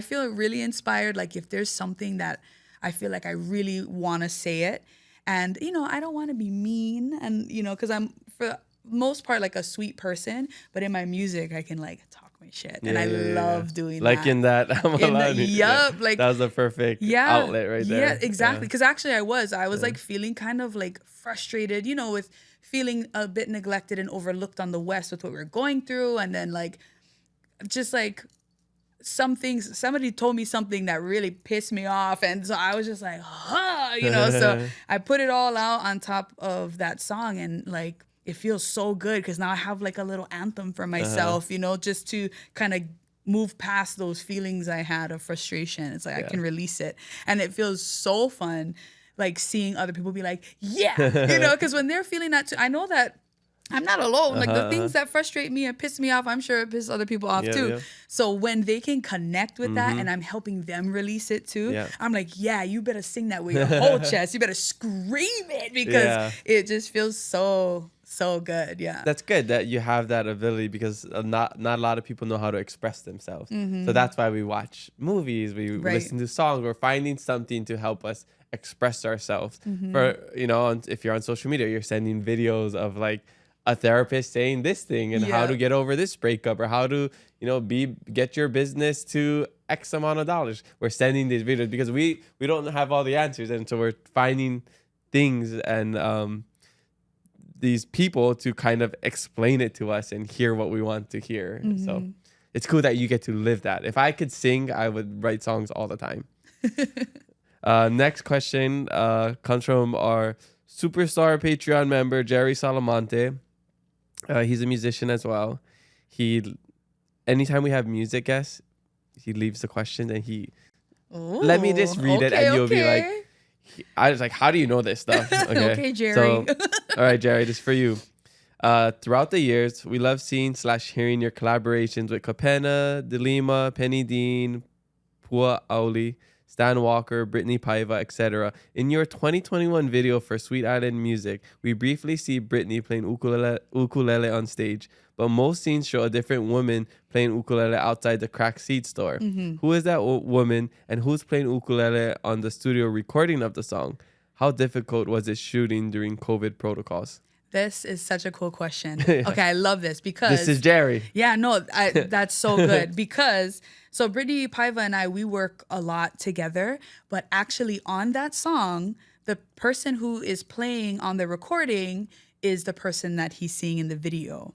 Her name is Asia, and she's one of my good friends from high school. Oh, cool. And she's actually one of the main reasons why I really pursued music, like solo, because I remember her just telling me like, bruh, you got to do this, like just go for it. And so Asia was helping me because I told her, I was like, Asia, I think I want to write an album, but I don't even know how to do that. And she literally came to my house with like a whiteboard and markers and was explaining to me like, you got to know your core 4. And I'm like, what the heck is that? And she's telling me what the instruments is the core 4. And I'm like, okay. And she would write out like a timeline of things. And I remember when I sang Sweet Island Music, I just like recorded it on my phone and sent it to her. Then she goes and sends me a video back and she goes, oh, check this out. And she's playing the intro and that little solo part too. And I was just like, oh my God. So she came to the studio, recorded it. And that's why it was really important to me to have her in the music video along with Tupu, who did the horns. Toops. Yes, Saxy Toops. So the people that you see in the video are the people that are on the actual recording because Kapena also makes a cameo and he produced it too. Oh, cool. But when we performed it, by the time the song hit and we started performing it, my friend Asia moved to the continent because she's going to school up there to become a doctor. Ooh. Yeah, so she's badass. But that's why we have Brittany Paiva who stepped in and just, of course, because it's Brittany Paiva. You know, she award-winning. Yes, like so she's been wonderful and she's been performing live with me ever since Asia moved pretty much. Yeah. Super cool. Some talented people we have here in Hawaii. Yeah. I'm friends with Ashton Obrero. Oh, yeah. Yeah, brother Ash. Yeah. So that's how I know Saxy Tubes. Yes, because they would play it together and he'd be like, yeah, dope. that's like his nickname. All right. Another one from Jerry. It's hard to choose because he just has all these good questions. He says, can you tell me your favorite song, gig, or memory of aisle 5? Ooh. I would say favorite song or memory or gig. I think when I think about the memories with them, the best memories I have was those gigs at Mai Tais I was talking about. Wait, is Aisle 5 your first band or something? Yeah. Oh, so okay, that was when I first got found at that karaoke spot. That's where I got placed was with them. Oh, okay. And then we would be doing, like that was our regular, was at Mai Tais. So it was in that group where I was just learning everything about the music world in general. So those were some of the best memories, was just figuring all of that out during that time. Cool. Yeah. Who had the idea to start Owl 5? Or you were just placed with them? I was placed with them. Oh, okay. Yeah. Cool. See, Jerry just knows everything. I didn't even see that in my research that I did. Okay. Next one. How has your MBA helped you navigate the business of music? If so, how? Big time. I think like I kind of like that people don't know that I have that. And then But like it's definitely a Hama thing. thank you. A farmer, a local girl with her MBA. Yeah. Well, my dad wouldn't let me not continue. Yeah. He's already telling me like, why didn't you ever get to the doctor level? And I'm like, Dad, I'll get there. Just your master's? No, for real, that's my dad. But he wants the best for me. So, and I want that too.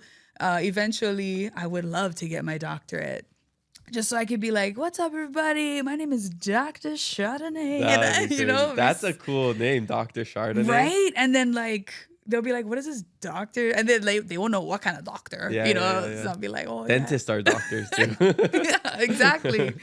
So I think just I use it a lot when it comes to the negotiating, when it comes to collaborating with other artists and making sure that things are fair. A lot of it is organizing and managing and scheduling, and that's all part of running a business. That's all the types of skills that you learn when you go to business school. So yeah, I use it all the time. It's everything. And even for the farm, because that's another business. So it's sprinkled everywhere. Yeah. Awesome that you have that on your tool belt. All right. Last question comes from Jerry. Mm-hmm. Along with your custom sign language, I appreciate your approach to social media. It's often vulnerable, mostly hilarious, but always genuine. How can we best support you specifically and your closest neighbors through your recent flood recovery? I think definitely helping me spread the word is great, because although I have a pretty decent reach, I know that if everybody can help to share those informational videos, it'll just get more eyes on there. And with more eyes, that's more resources we could be tapping into, new audiences we can be tapping into, so that we can find the right type of help for everybody. The immediate needs have been a lot of supplies and food, shelf-stable food, things that people right now, like how I said, like they're having to decide where to spend their money. Like, can I pay for repairs, or do I just have to have enough money for dinner this week? So with everybody making these donations for cleaning supplies, hygiene, any type of, I think about like camping supplies, because that's kind of what they need. You know, if they don't have clean water, then they might need one of those solar shower heaters, or if they don't have a stove to cook on, maybe they'll need like a butane stove or a little propane situation. All of those things, if we can get that to everybody, at least for right now, it can alleviate some of the stress of them having to do their normal shopping, so that they can think about what the next step is, like what kind of help they need. And then from there, we're going to need all kinds of hammers. We need electricians. We need people who can help like fix up houses. We need a lot of gravel, and that will help with fixing the properties. But the biggest thing that we need, honestly, is we need our state and city and county, and we need the military to work together to help put us in a better situation, and that's a really, really big task. But that is the long-term thing that we need. And we also need to have our cultural practitioners who understand the old school natural waterways of that place, so that everybody can put their heads together and we can figure out a way to prevent this unsafe situation from happening. So, I mean, like if this was a perfect world and I could ask for Ask for whatever you want. Yeah. Jerry grants everything. yeah.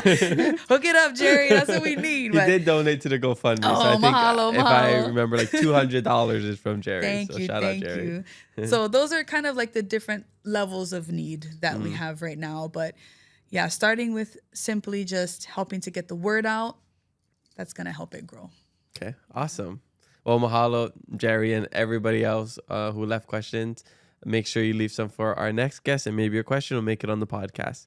All right, we're coming to the back end of the podcast, and I like to ask all of my guests the same question about keeping it aloha. It's the name of the podcast. It's something I try to do every day of my life. So I want to know in your life, how do you keep it aloha? I keep it aloha by making connections with people. I like to learn why people, just their whys, you know, why they think a certain way, why they do a certain job, why they prioritize a certain lifestyle. By understanding what somebody's whys are, it's like I can find my connections to their whys with my own whys, or maybe I can learn how I can contribute to, you know, their purpose. And it just helps me to be a better friend, a better partner, a better family member. So just, I keep it aloha by really keeping it real and finding those connections. Yeah, it builds empathy. Yeah. Once you know why they're doing something, it builds understanding. Yeah. You know, and that's something that we lack. Most of the bad things that happen amongst people is just misunderstandings, miscommunications. Once you figure out, okay, why did they do that? Okay, they just see it differently than I do. Exactly. But they're not trying to hurt me. Right. They just thought that was the best. Everybody's doing what they think is the best to them. Yeah. So, except I don't know about our state and government sometimes. I say, they must be really busy. They must be doing their best. Yeah. And I know some of them really are. So shout out to you guys. Yeah. I'm not talking about just like the flood. I'm just talking in general. Yeah. I'm never I'm a government skeptic. Oh yeah. Yeah. But anyways, that's on Keep It Aloha After Dark Conversations. So what is one thing you wish people knew about you that they don't? Oh my gosh. I don't know. I feel like I'm pretty honest with a lot of things about me. What do you think they misunderstand about you? I think some people who don't know me, and I've heard this a lot growing up, they might feel a bit intimidated by me. And maybe it could be like my size, because I was always like super freakishly tall compared to a lot of my classmates. How tall are you? I'm only like 5'9", 5'10". Oh, But I think you give like a giant. Yeah, just like because of your confidence, and you know you give out that just like very just like, I don't know if swag's the right word, but just you. like, it's like, yeah, maybe. like I'm her, like I just feel like if you dunked on me, you'd go like this and you'd like stand over me like that. You give that kind of energy is what I'm saying. Well, I think I worked hard to like get to this place because I wasn't always confident. I just think I learned at a younger age that like, if people felt intimidated by me, I would like use my humor to find a connection with them. And that's why I'm kind of silly goose with a lot of things I do. And that's how I cope with a lot of my stress is I got to crack a joke because sometimes things get too real. But I think, some people just, they get intimidated by me, but I'm like, bruh, like I'm really not scary. I can pull that skill out if I need to, because I've learned I need to have that skill of being big body and one West Side Banga Hamalani, but the tita always comes out at some point. Yeah, well, like we need it too, when I'm protecting my loved ones or protecting myself or fighting for others or being like, hey, But other than that, like I'm pretty chill, and I don't know if I would say I'm introverted. I have like a pretty good balance, but I'm a farmer girl. So like most of my time I'm just at home at the farm. Solitude. Yeah. Awesome. Okay. What do you hope people take away from this episode? I hope that people learned more about me, and I hope that if they found a connection to who I am and what my life purpose is, that they support me, and that they become a part of the support system and my, I call it the Chardonnay Nation. Yeah. You know, it's all the people that follow my music and keep up with everything I do, whether it's farming or now advocacy or whatever I might do in the future. It's nice to share it with people. So yeah, I hope they check it out. I love a good pun, the Chardonnay Nation. Isn't that cool? I always joke that the number one nation is imagination. And then second is the great nation of Ba Sing Se, the Earth Kingdom, Earth Nation in Avatar, The Last Airbender. That's cool. I don't know if you're familiar with that. I mean, my brothers watched Okay, it. yeah. So after that, we'll put in the Chardonnay Nation. Nation. Thank okay. you so I much. keep adding that to the list. It's a cool place, honestly. Yeah. We got music, we got farming, and we got jokes, hand videos, you know. Awesome. And then hopefully some markets in the future coming back and all the fun things. What are you looking forward to? Or do you have anything exciting coming up? What does the future look like for Chardonnay, the musician, the farmer, the partner, the daughter, all of it? I'm really looking forward to working on the album that I have inside of me right now. I'm so excited to put it down on to a track and to share that with people. And yeah, I'm super excited about that. And then for the farm, I'm really looking forward to getting things to a place where I think I want to start a nonprofit. I'm pretty sure that's where I'm headed, where I can be a safe space for my community from keiki to kupuna. I want to do workshops. I want to teach people all the things that my papa taught me that I've been able to use to survive these hard times. And I feel like with that work and with my music, it's kind of, the theme is healing, you know, the theme is making connections and healing and using music and the aina to do that. So I'm really just looking forward to kind of seeing where those two passions that I have, where they go. Yeah, well, the seeds are already planted. Oh, yeah. It's going to be continuously watered. Hopefully not too much rain, though. Yeah. Everything in moderation. Yeah. Mother Earth, everything in moderation, okay? Yeah, please, Mother Earth. Yeah, Mother Earth, come on. No hard storms. I hope by the time this comes out, nothing crazy has happened. Yeah. All right, so before we start to wrap up, get to our last fast 5 questions, I want to know if you have a life hack you can share with us. Yeah, I think my life hack is kind of just a variation of no scare 'em, go get 'em. Yeah, love it. Just start where you're at is kind of what that means to me, because a lot of the things that I did in my life and the moves that I made was, I could have held myself back by feeling like I wasn't ready yet, or I didn't have the right equipment yet, or whatever. But from a business perspective, think about it. It's if you're going to start a business, you don't necessarily want to start in the negative by buying all these supplies and equipment that you think you need. Don't do that, because it's going to be even harder for you to be successful. If you want to set yourself up for success, you be resourceful, look at what you have right in front of you, and just start. And you'll learn along the way. We're all going to make mistakes, or we're all going to miss opportunities, but you never know what's going to happen unless you just start.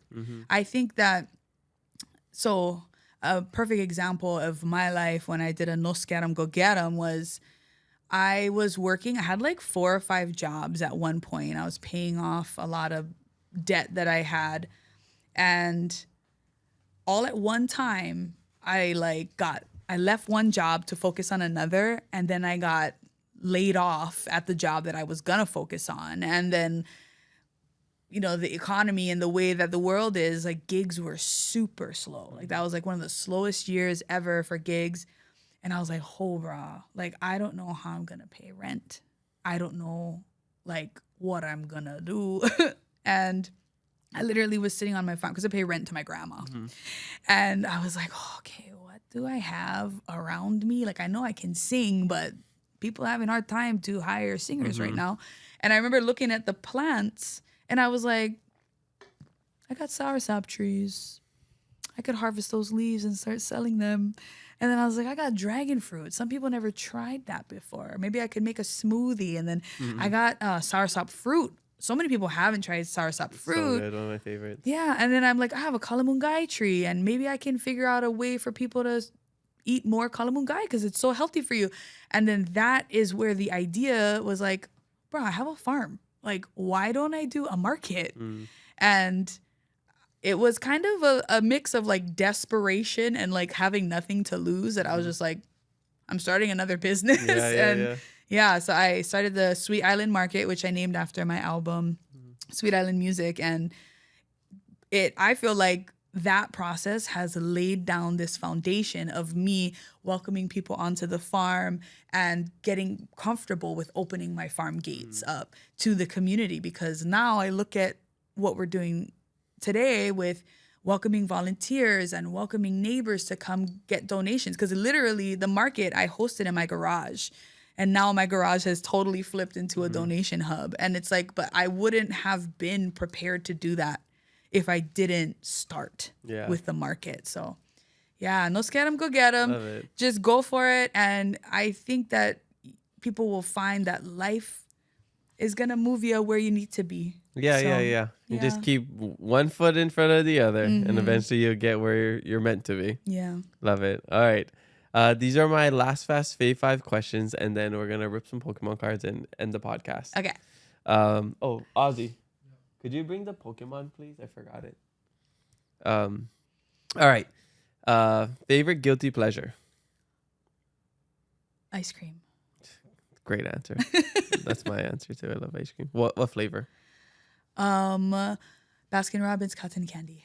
It's the Nice. pink I haven't one. had that in a while. Yeah. If I'm at Baskin Robbins, I think I go with the cherry jubilee. Not a lot of people like cherry.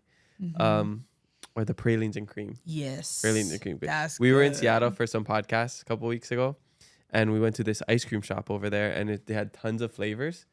And they like, encourage you to try like as much as you want. Yeah. They had an olive oil flavor. Was it good? It was all right. It was better than I thought. Okay. It didn't taste like olive oil. You know what it tasted like? She's explaining it to us. She's like, it's gonna taste like the wooden popsicle stick. Oh. And it tasted exactly like a wooden popsicle stick. Interesting. Yeah. I love that. Yeah, so it was just interesting. I've never been to an ice cream shop that had that flavor. They had all kind, but it was really good. But Yeah, I love love that. ice cream. Love ice cream. Me too. All right. Favorite travel destination? Ooh, that's a great question. You know, I've been all over the world. That's so tough. It's gonna sound super cliche, but like I love just home. Well, Like, outside. I know it's so hard. 'Cause, like, I love being home too. I because adore this I've place. traveled all over. Yeah. Like, I've been to India, China, Wow. Mexico, of course, Japan. I've been more like international than in the continent. For what? I did what do you call that? Study abroad? Internships and stuff. Yeah. Oh, wow. When I was in college, I just took every opportunity. Wow, so and cool. yeah, I did Wow, an who internship knew in China. Chardonnay, the farmer girl, was so educated and worldly? Yeah, and I went So to amazing. Europe. Like, yeah. So I've been all over. That's really hard to choose. Every place is so awesome. But I just know that when I come home, I'm like, bro, there's nothing. Like Yep, I feel the this. same. Roam and come home. That's my motto. Yeah. Okay, then maybe like what's the top on your bucket list? Like where you want to go next? Yeah. I think I wouldn't mind going back to Europe. I think that would be really cool. Where did you go in Europe? I went plenty places: Spain, France, Italy, Germany, Nice. London. Oh, you just took the train, or this is all Yeah, different my trips? grandma took me when I was like 8 years old. Oh wow. Yeah, so it's like me and my grandma on these trains, and like we don't speak any of those languages. Yeah. But my grandma is very religious. We're raised Catholic, Uh-huh.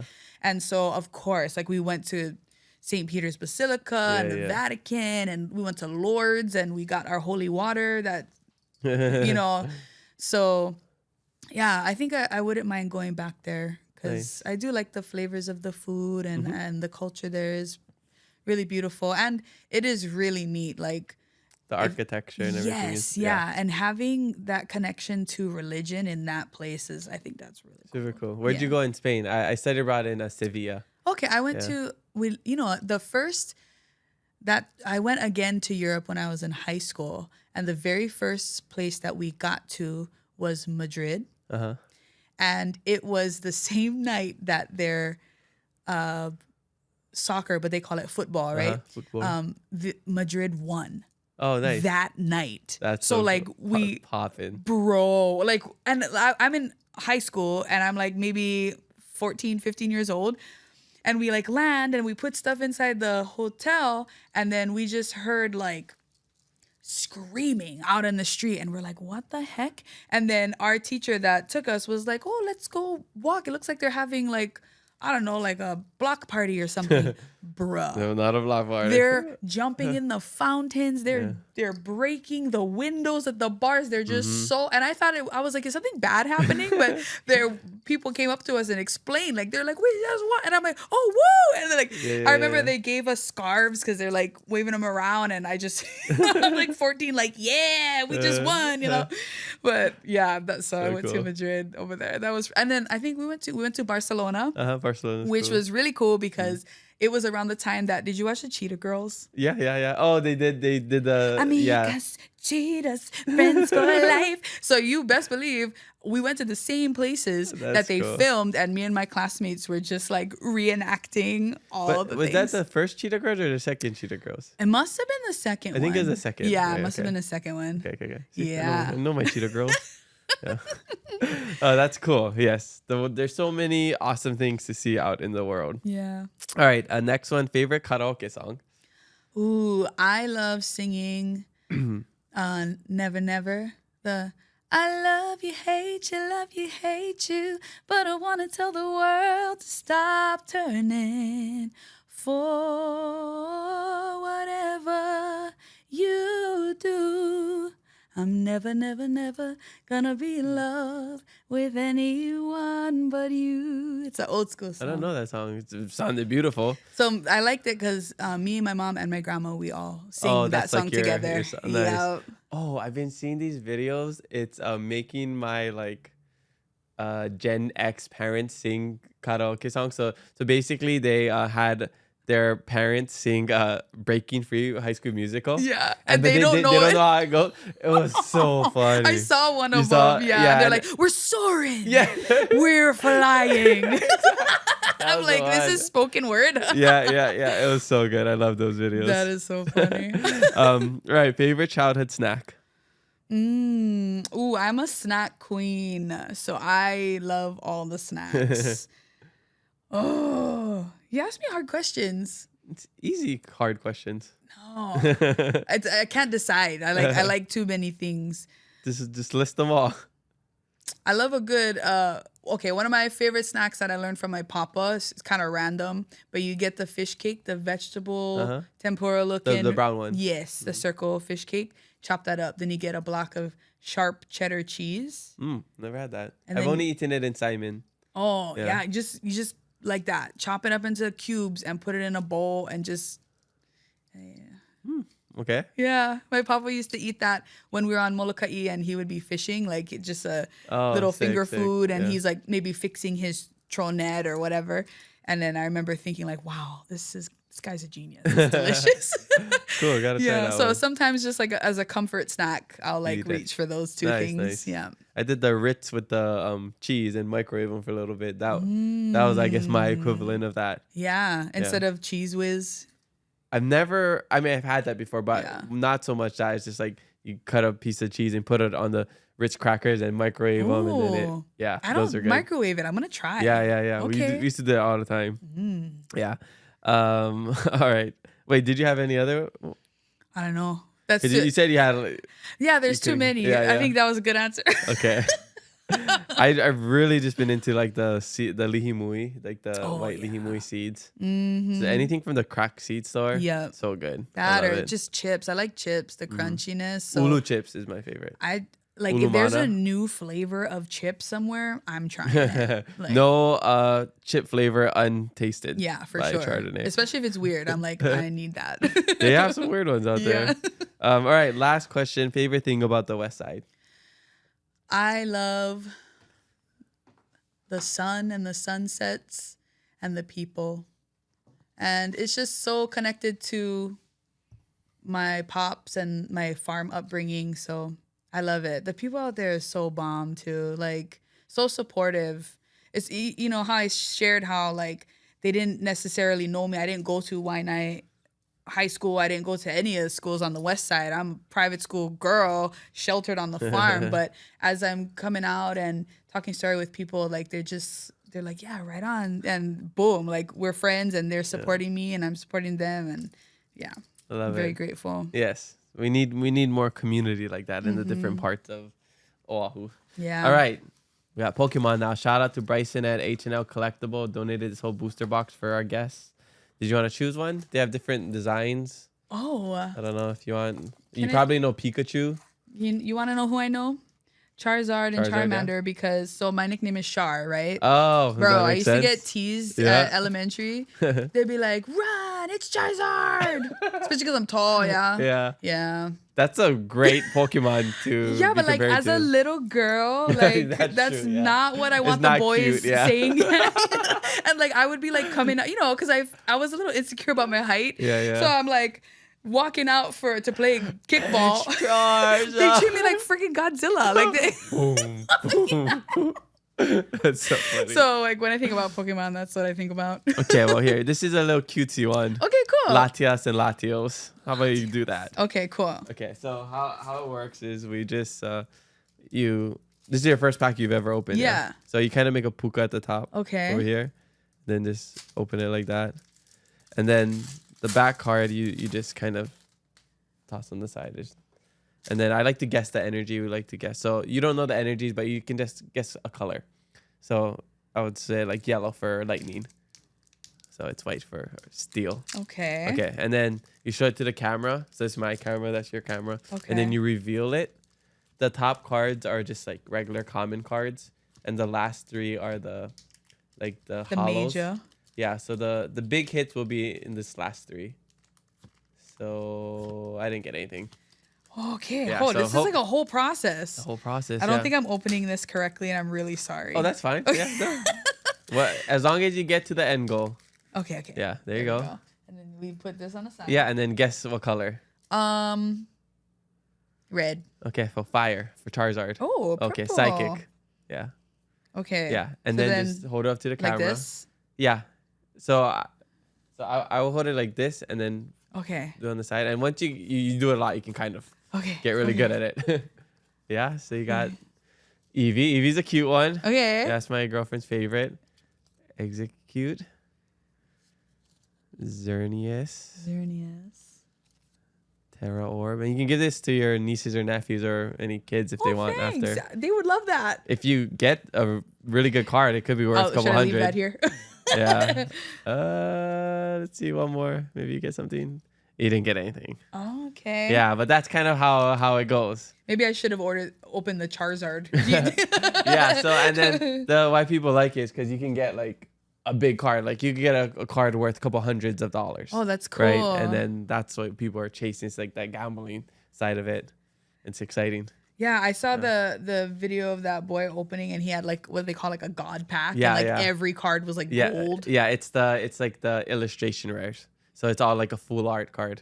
Wow. That's me and my girlfriend. We do a daily God Pack challenge where we open a pack to see if we get a God Pack. We only got one in Japanese when we were in Japan earlier this year, but we wanted an English one. That must have been amazing though. It's amazing. Such a great feeling. English is getting really expensive though. Oh. Because the Japanese cards is cheaper. Yeah. These ones are getting, because there's only certain sets that have God Packs and they're more expensive. Mm. So it's getting kind of expensive. So God Pack, come our way soon, please. Yes, we're gonna manifest that. Yeah, but yeah, go give that to your nephews or nieces. Shout out to Flapple. Flapple. There we go. People have their favorite Pokemon. You know, it's cool art as well.